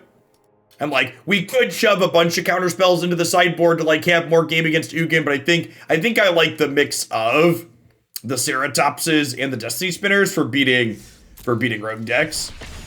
Yeah, I mean the opponent's archetype is gonna lose to a lot of the aggressive decks in the format. It's just like slow and clunky and not doing anything till late, but it gets to bigger fish us real hard. Having pretty polarized matchups like that is something that's pretty frequent in Magic's non-rotating formats. Yeah, I don't think Ugin decks are very good in Historic in general right now. I think they tend to be slow, and they tend to not have enough interaction to make up for, what they have going on overall.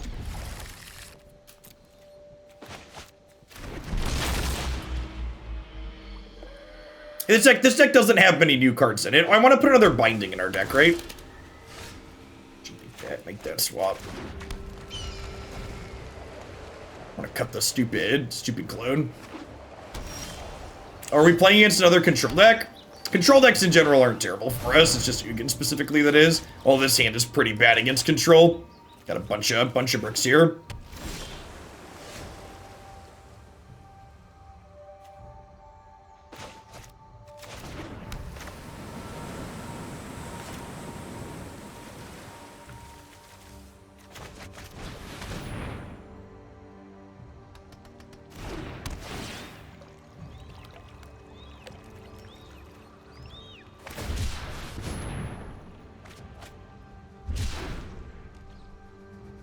This will be a matchup where we board in everything other than Leyline of the Void.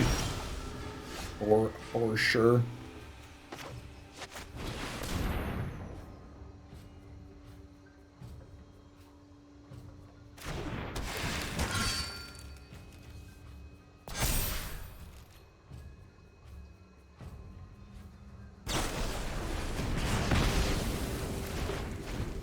Nah, we play some creatures in our deck. They very likely have no creatures or almost no creatures.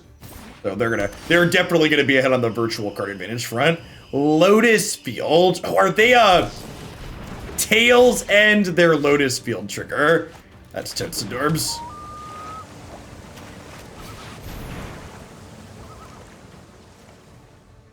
B Mick with the 40 months. Thank you very much and welcome back. Alright, so they're a Blood Sun deck. If you wish to keep an open mind.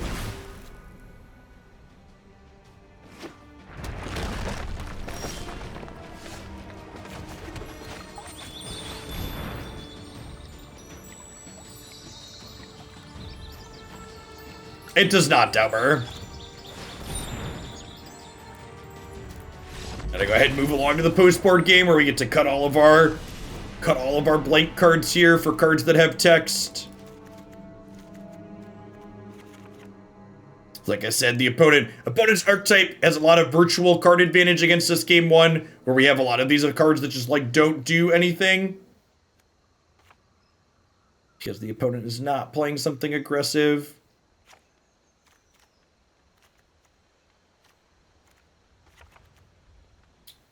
Honestly, probably leave a couple of these in. They could finish Planeswalkers off.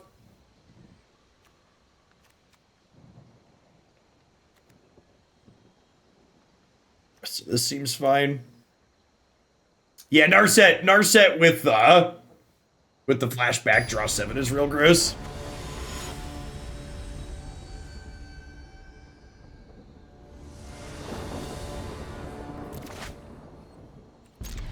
Oh. Ooh, I definitely keep thinking we had white mana. That's fine, we'll cycle this on 3 if we miss.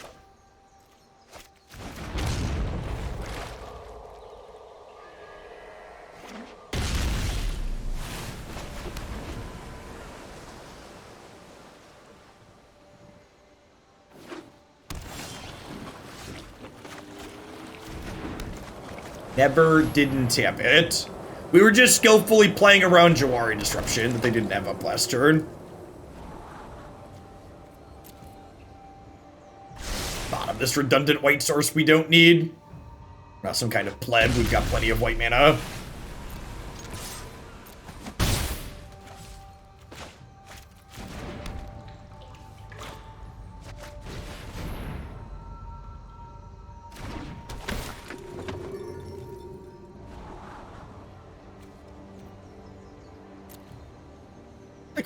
finding.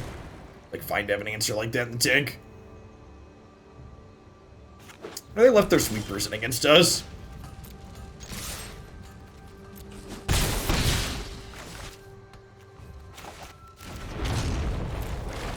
No, I've got my eye on that auto tapper after it did us dirty earlier tonight. I'm gonna play Lotus Field here and make me sad, but I've got a bunch of ways to remove this, so. No, Lotus Field is great.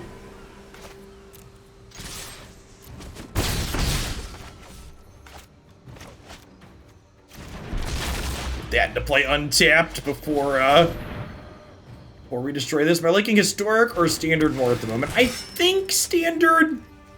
I don't know, I've played a lot more standard than historic so far at this point, so I feel like I'm still getting a feel for this format since I came back.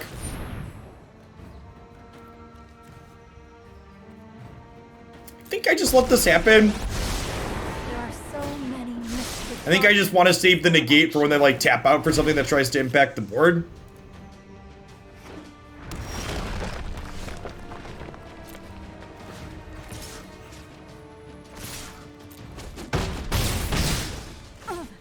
I must stay focused.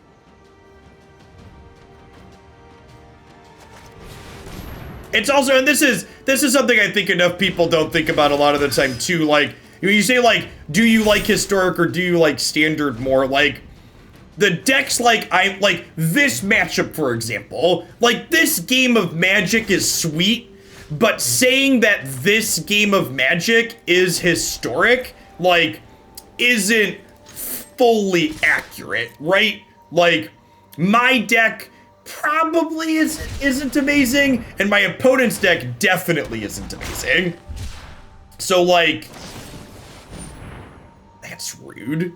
So, like, there's a good chance that, like, if you're playing two decks that, like, are at the top of the board, like, it's fun. Like, but, like, playing bad decks against bad decks is fun, but, like, it's mostly casual Magic, right? So, like, it's like, if I play a historic tournament, like, my deck probably isn't playing against my opponent's deck, right? Like, it's going to be a bunch of sack decks and other things like that. So, like, it's hard to estimate.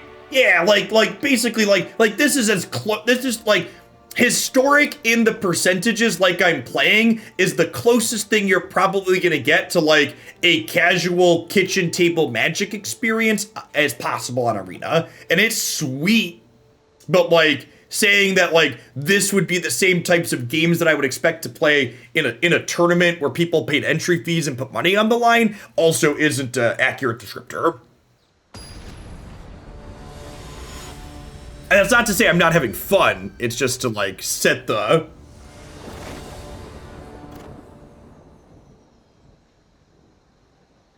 mood. I guess as a mulligan doesn't do a whole lot. This is no white mana. Damn it.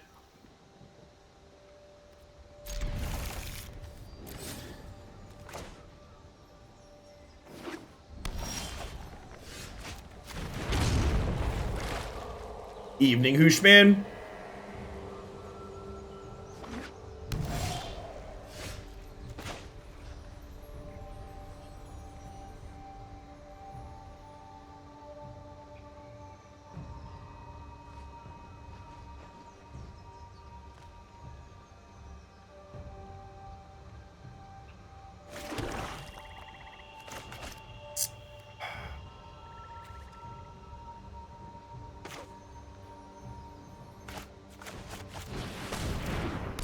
Psych, thanks for the follow. It might, like, they showed us Jawari Disruption game 1.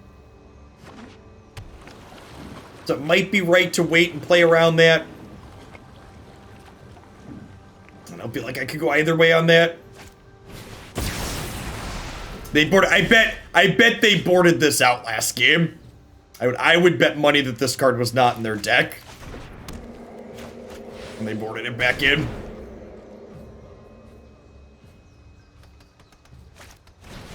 Yeah, I've watched Ali Andrazi plays plays a bit of historic as well, and he plays a lot of the historic events, and yeah, they're the caliber of the decks in the historic events are, especially the best of one ones,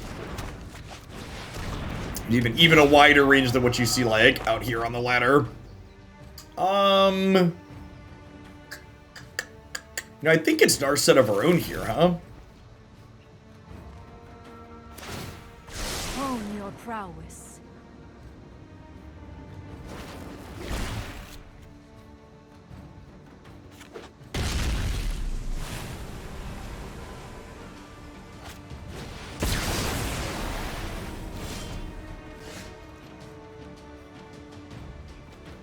Damn, plan feels bad, man.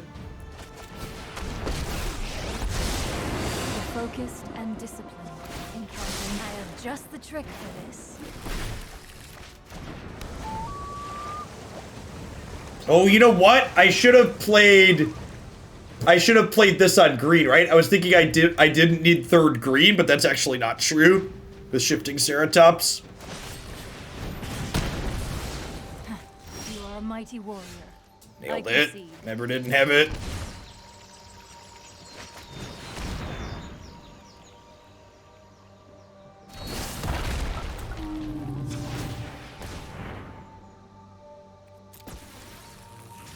I'm gonna kill the Narset for good measure, I think.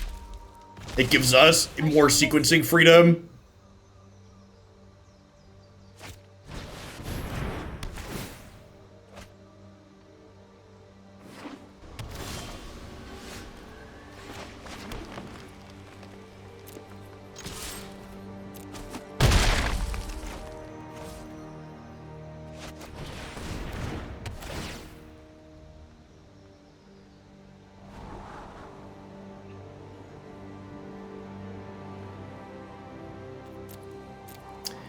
I think the second Omen's actually really good here, right? Because it lets us, makes Yorion better next turn.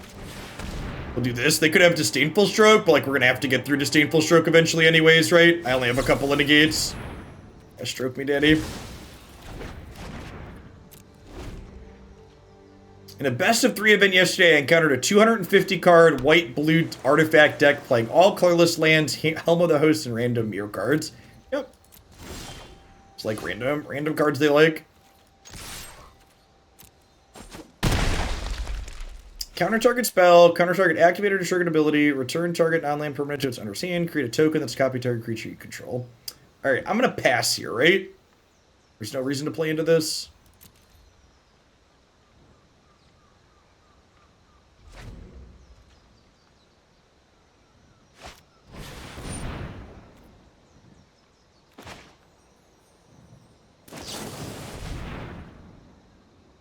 I feel like this implies that they drew a Lotus Field here.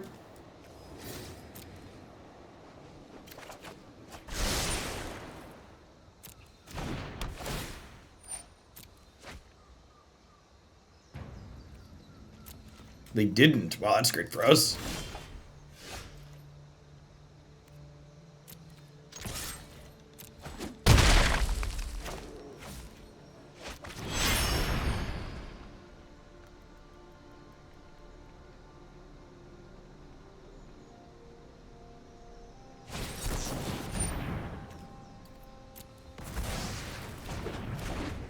Tails End's a card I probably should have been thinking about there. Hopefully they're just dead to this card.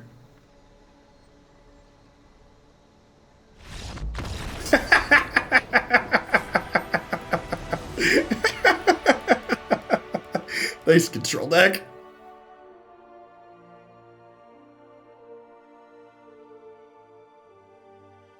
He's going the distance. He's going full speed. He's all alone in his time of need.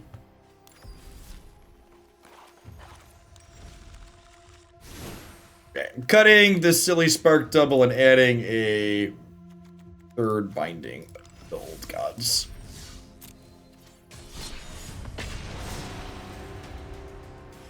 I enjoyed Kanto Day. I got a 3-star shiny Psyduck, and it was lovely.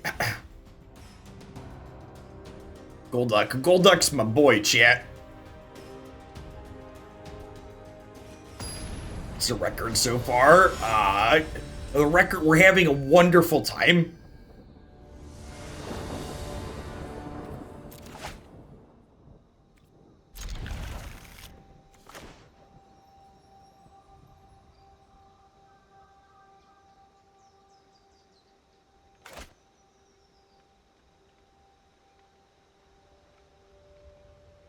If I was a Pokemon, who would I be? I mean, the easy answer is Snorlax, right? Wouldn't we all be, chat? Wouldn't we all be? Mikey understands.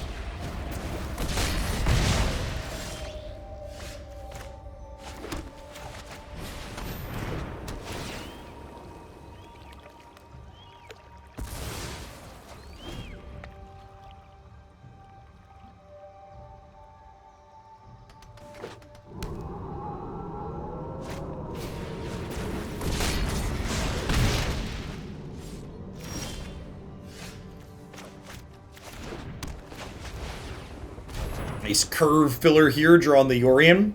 One mana trick do they have? They're pausing for priority there.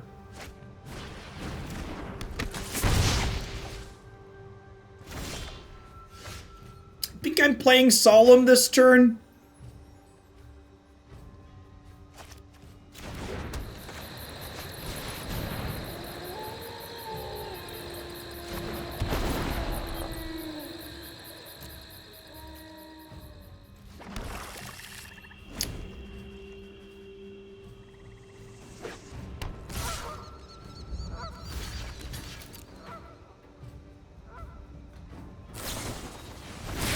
They are playing Defiant Strike. Okay. They have Feather Deck? They have Feather Deck with Fervent Champion?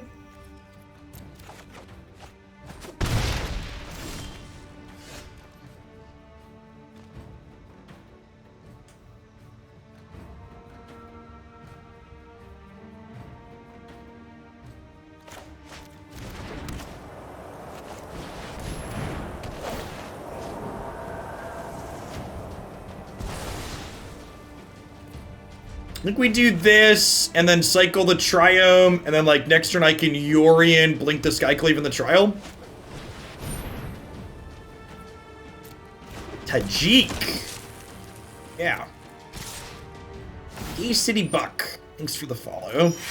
Good evening. Alright, should we take a fiver here?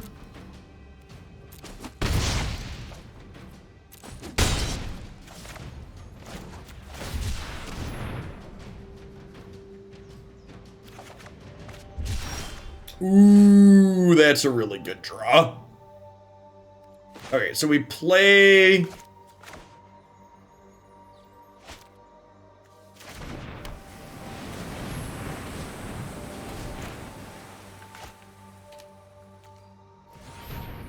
We play this, and then we oath this.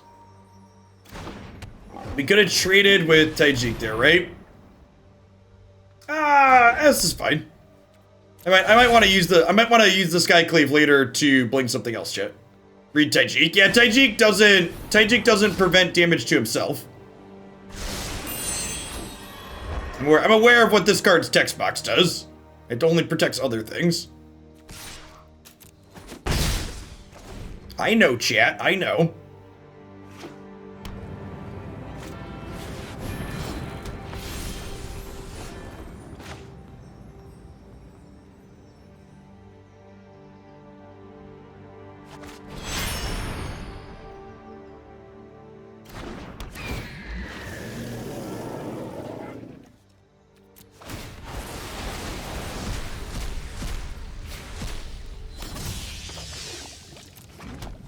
Man, thanks for the sub gift. Good evening.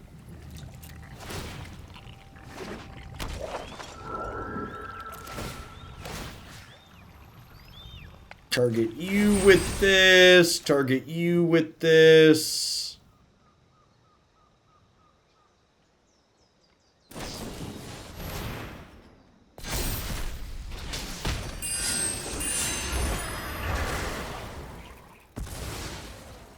This is why we kept the Skyclave, by the way. Getting to swap out the Skyclave for something worse is very powerful.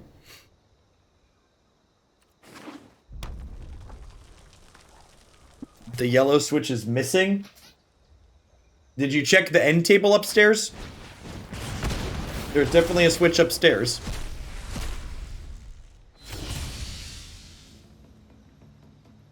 I loaned $3K to the government tax-free to spend the wealth like a filthy socialist. God bless tax returns.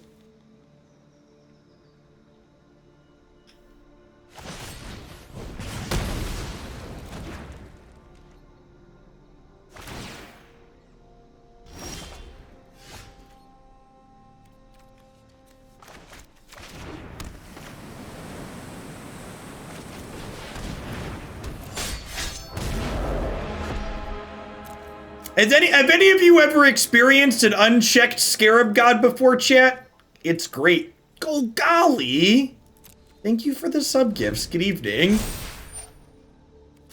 Happy Saturday to you.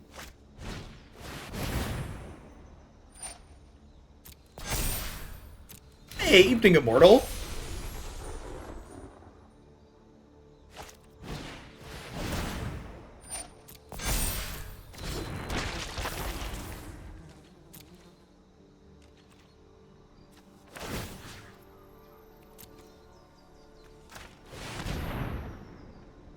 One 4/4 Solemn Simulacrum, please.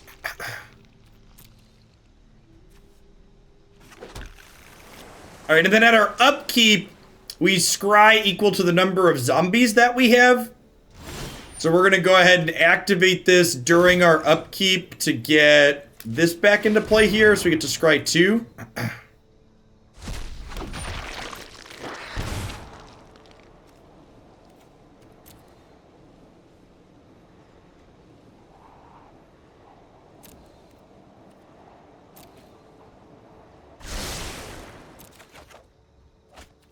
Rowan House, thanks for the follow. Good evening. What's up, dude?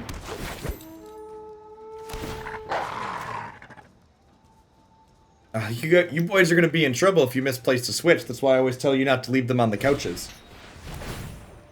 Well, clearly you didn't look everywhere if you can't find it.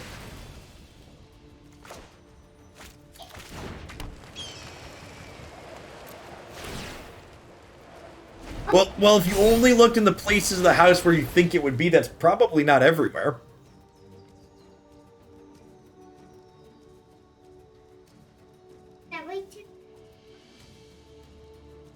Searching for things is very tough when you are 5, chat. Okay, so Feather can kill Scarab God this turn, but for whatever reason, this card comes back to my hand afterwards, so like, that's also not really an option for them. You smell that, chat? That's the smell of desperation.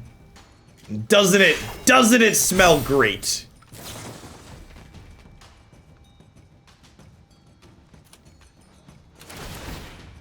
This is well, we're very dead, let's attack with everything and see how it shakes out. Attack.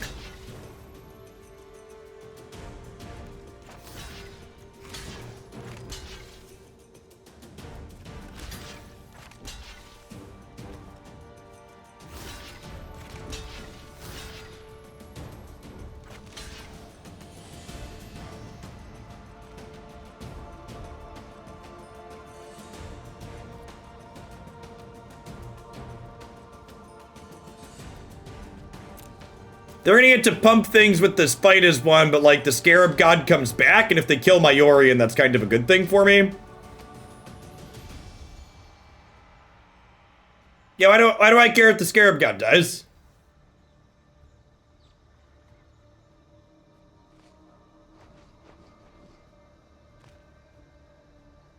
I have 1, 2, 3, 4, 5, 6, 7, 8, 9, 10, 11 mana.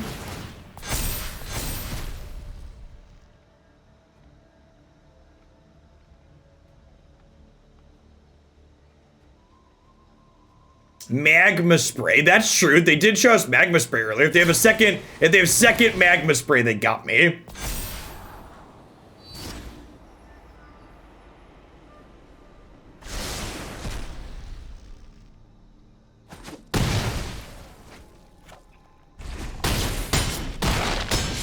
Oh no, they killed my Yorion. How will I ever win the game now?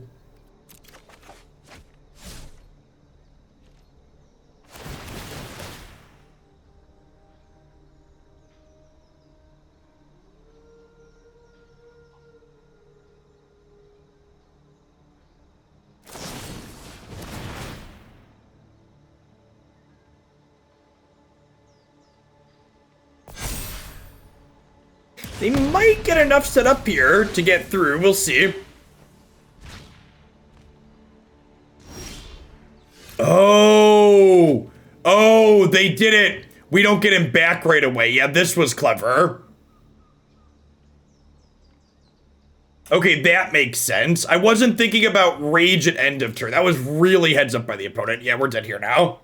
That was really well played on their part. Yeah, that was the old trick, right? You do it at end of turns, that way they don't get it back for a cycle. Yeah, they played that pretty heads up. Should have thrown away tokens. I was thinking I didn't care if he died, but I did care if he died at end of turn. I was thinking, I thought it was weird when they opted not to kill him inside of combat. It was very, very well played on their part.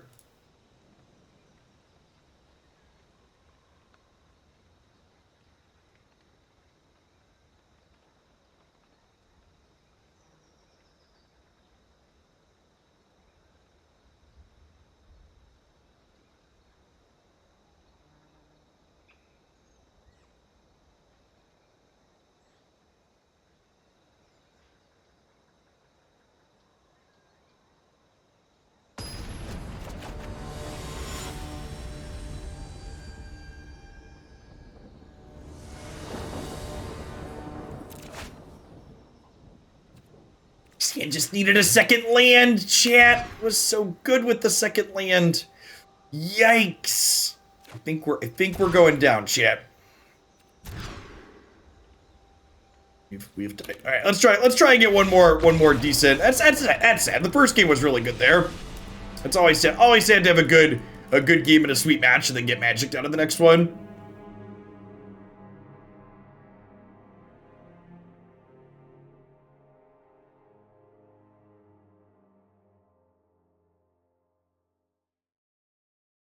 I was gonna have that be the last one before we shifted to Mythgard, but I'd like to try and get one more decent one in. This deck's sweet.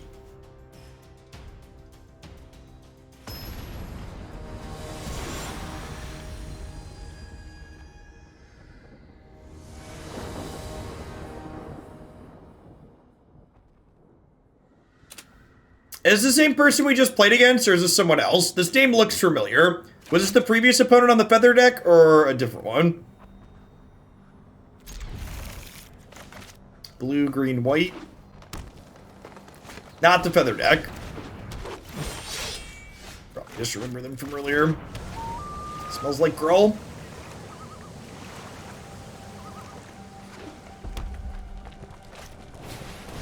Hand's a little slow on the draw to Gruul with the one drop.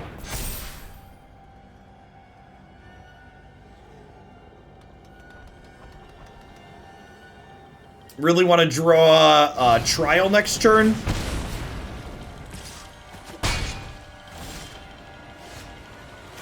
Five drop. Not looking good for the home team, champion. We're going to take 5 here at least inside of combat when they go land 4-3.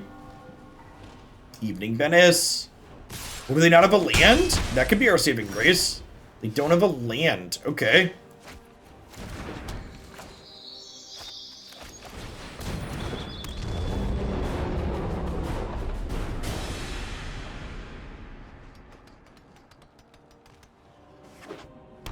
Okay, they hit. Wow, and that's quite the hit.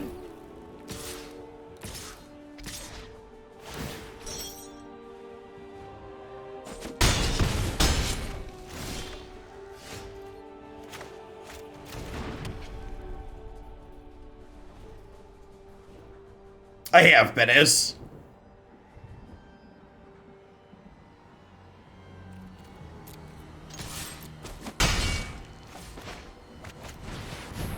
I think we do this because it means we can't get cleave next turn.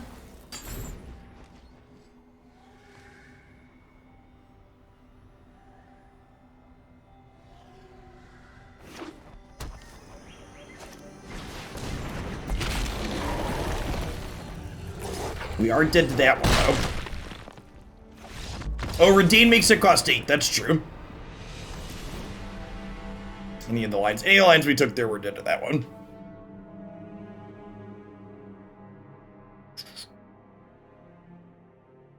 Yeah, I think we needed them. Our hand was slow enough that we needed them to brick for one more turn. If you're playing Coco and Yorion, don't play Coco and Yorion together. Stop it. Get some help. What are you doing?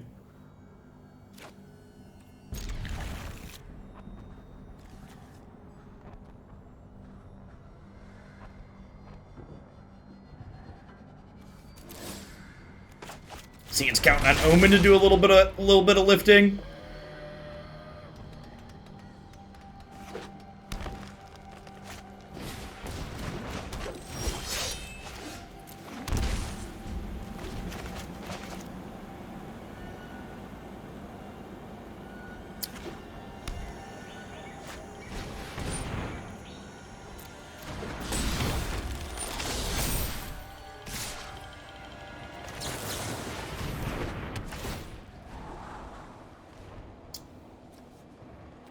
Leo?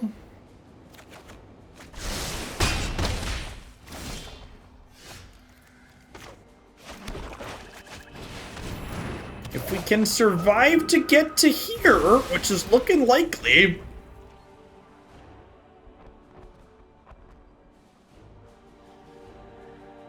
Like this to brick wall next turn. This is the easy game, right? This is the game where we're on the play. Happy to trade in my 2/2, downgrade their 2/2 to a 1/1 here. And this fetches Forest next turn.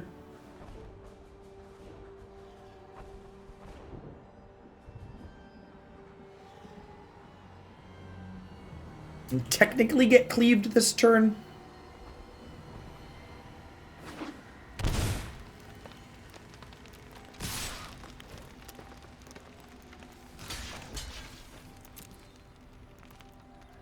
I think we block here, so that way if they cleave, they want to cleave their 1/1 to trade with the Archon.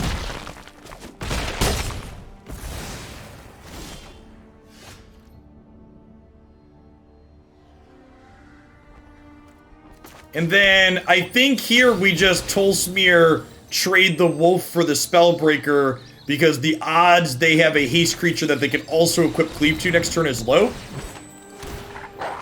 So I should have time to kill this later. And if we draw untapped land next turn, we can Knight blow up the cleave, draw Yorion.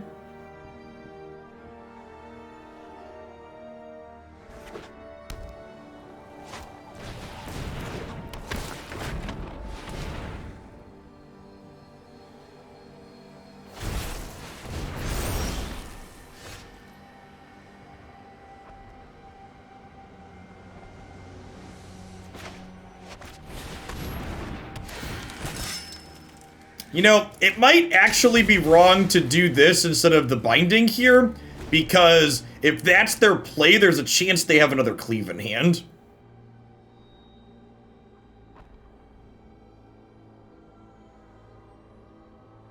Feels likely. Nope.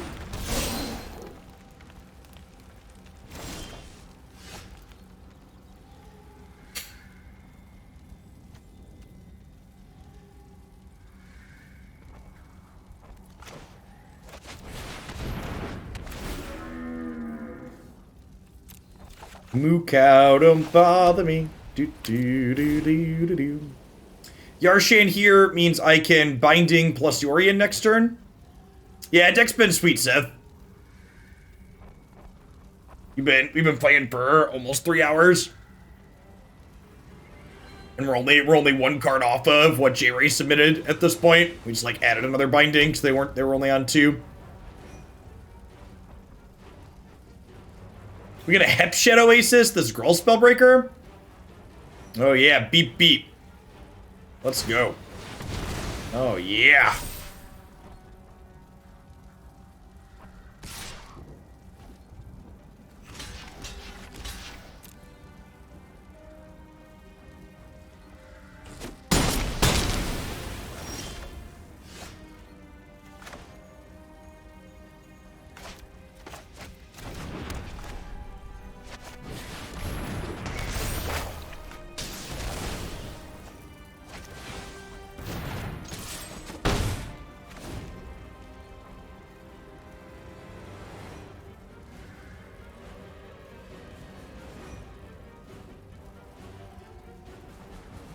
Yeah, me too, Alur. It's nice to be able to, like, sit here and play a deck that I'm enjoying for a bunch, as opposed to having a deadline to meet.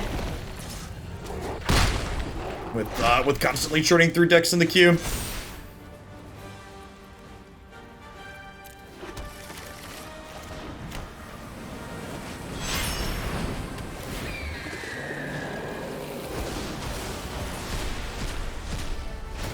I think I'm just gaining 4 here with this Knight of Autumn.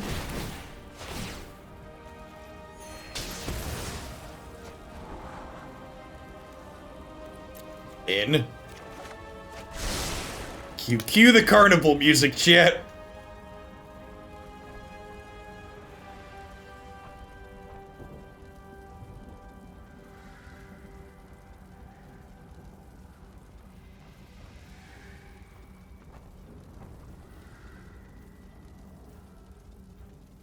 Yeah, definitely, Rain. Not that that's too difficult at all to draft up something similar.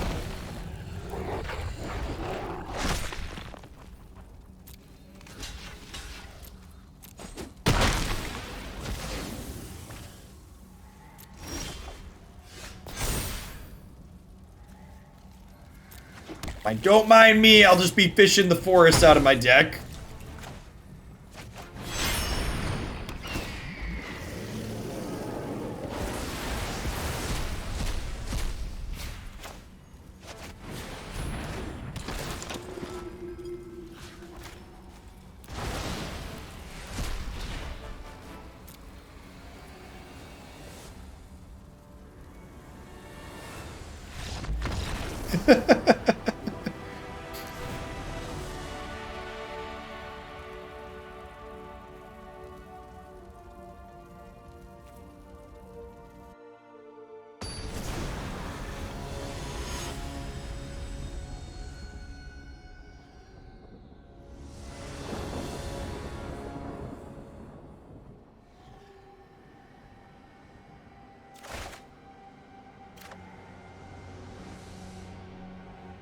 Why do the hands with all spells always look so good, chat? Just like, gosh, all of these are great.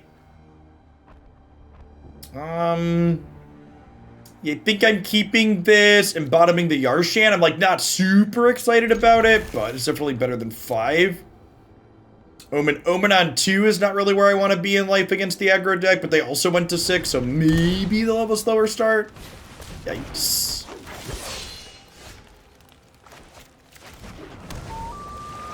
This lets us Omen without hurting ourselves at least, so we got that going for us.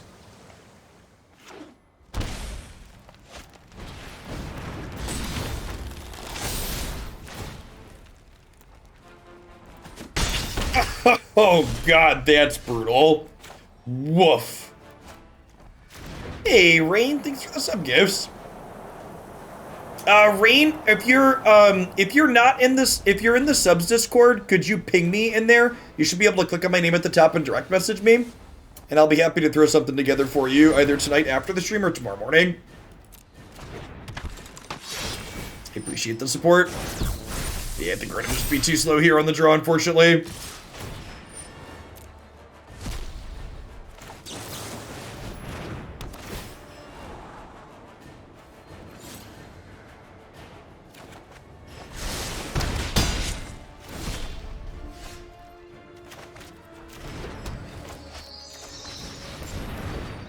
Well, this means we can't get cleaved next turn, so we got that going for us. I am taking 7 inside of combat, though. Maybe more.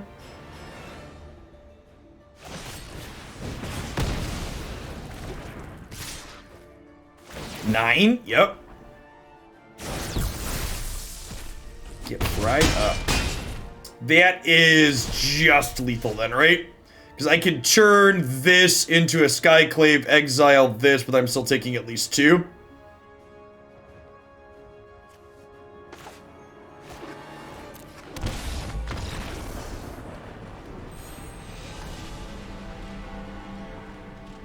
Alright, usually I like to end on a high note, but I want to do a couple hours of Mythgard before I sign off tonight. I don't want to. I'm an old man, and staying up to 11 o'clock is already pushing it for my bedtime, so let's wrap on this one. Maybe Arena's like, Jeff, no, we're gonna take a second here.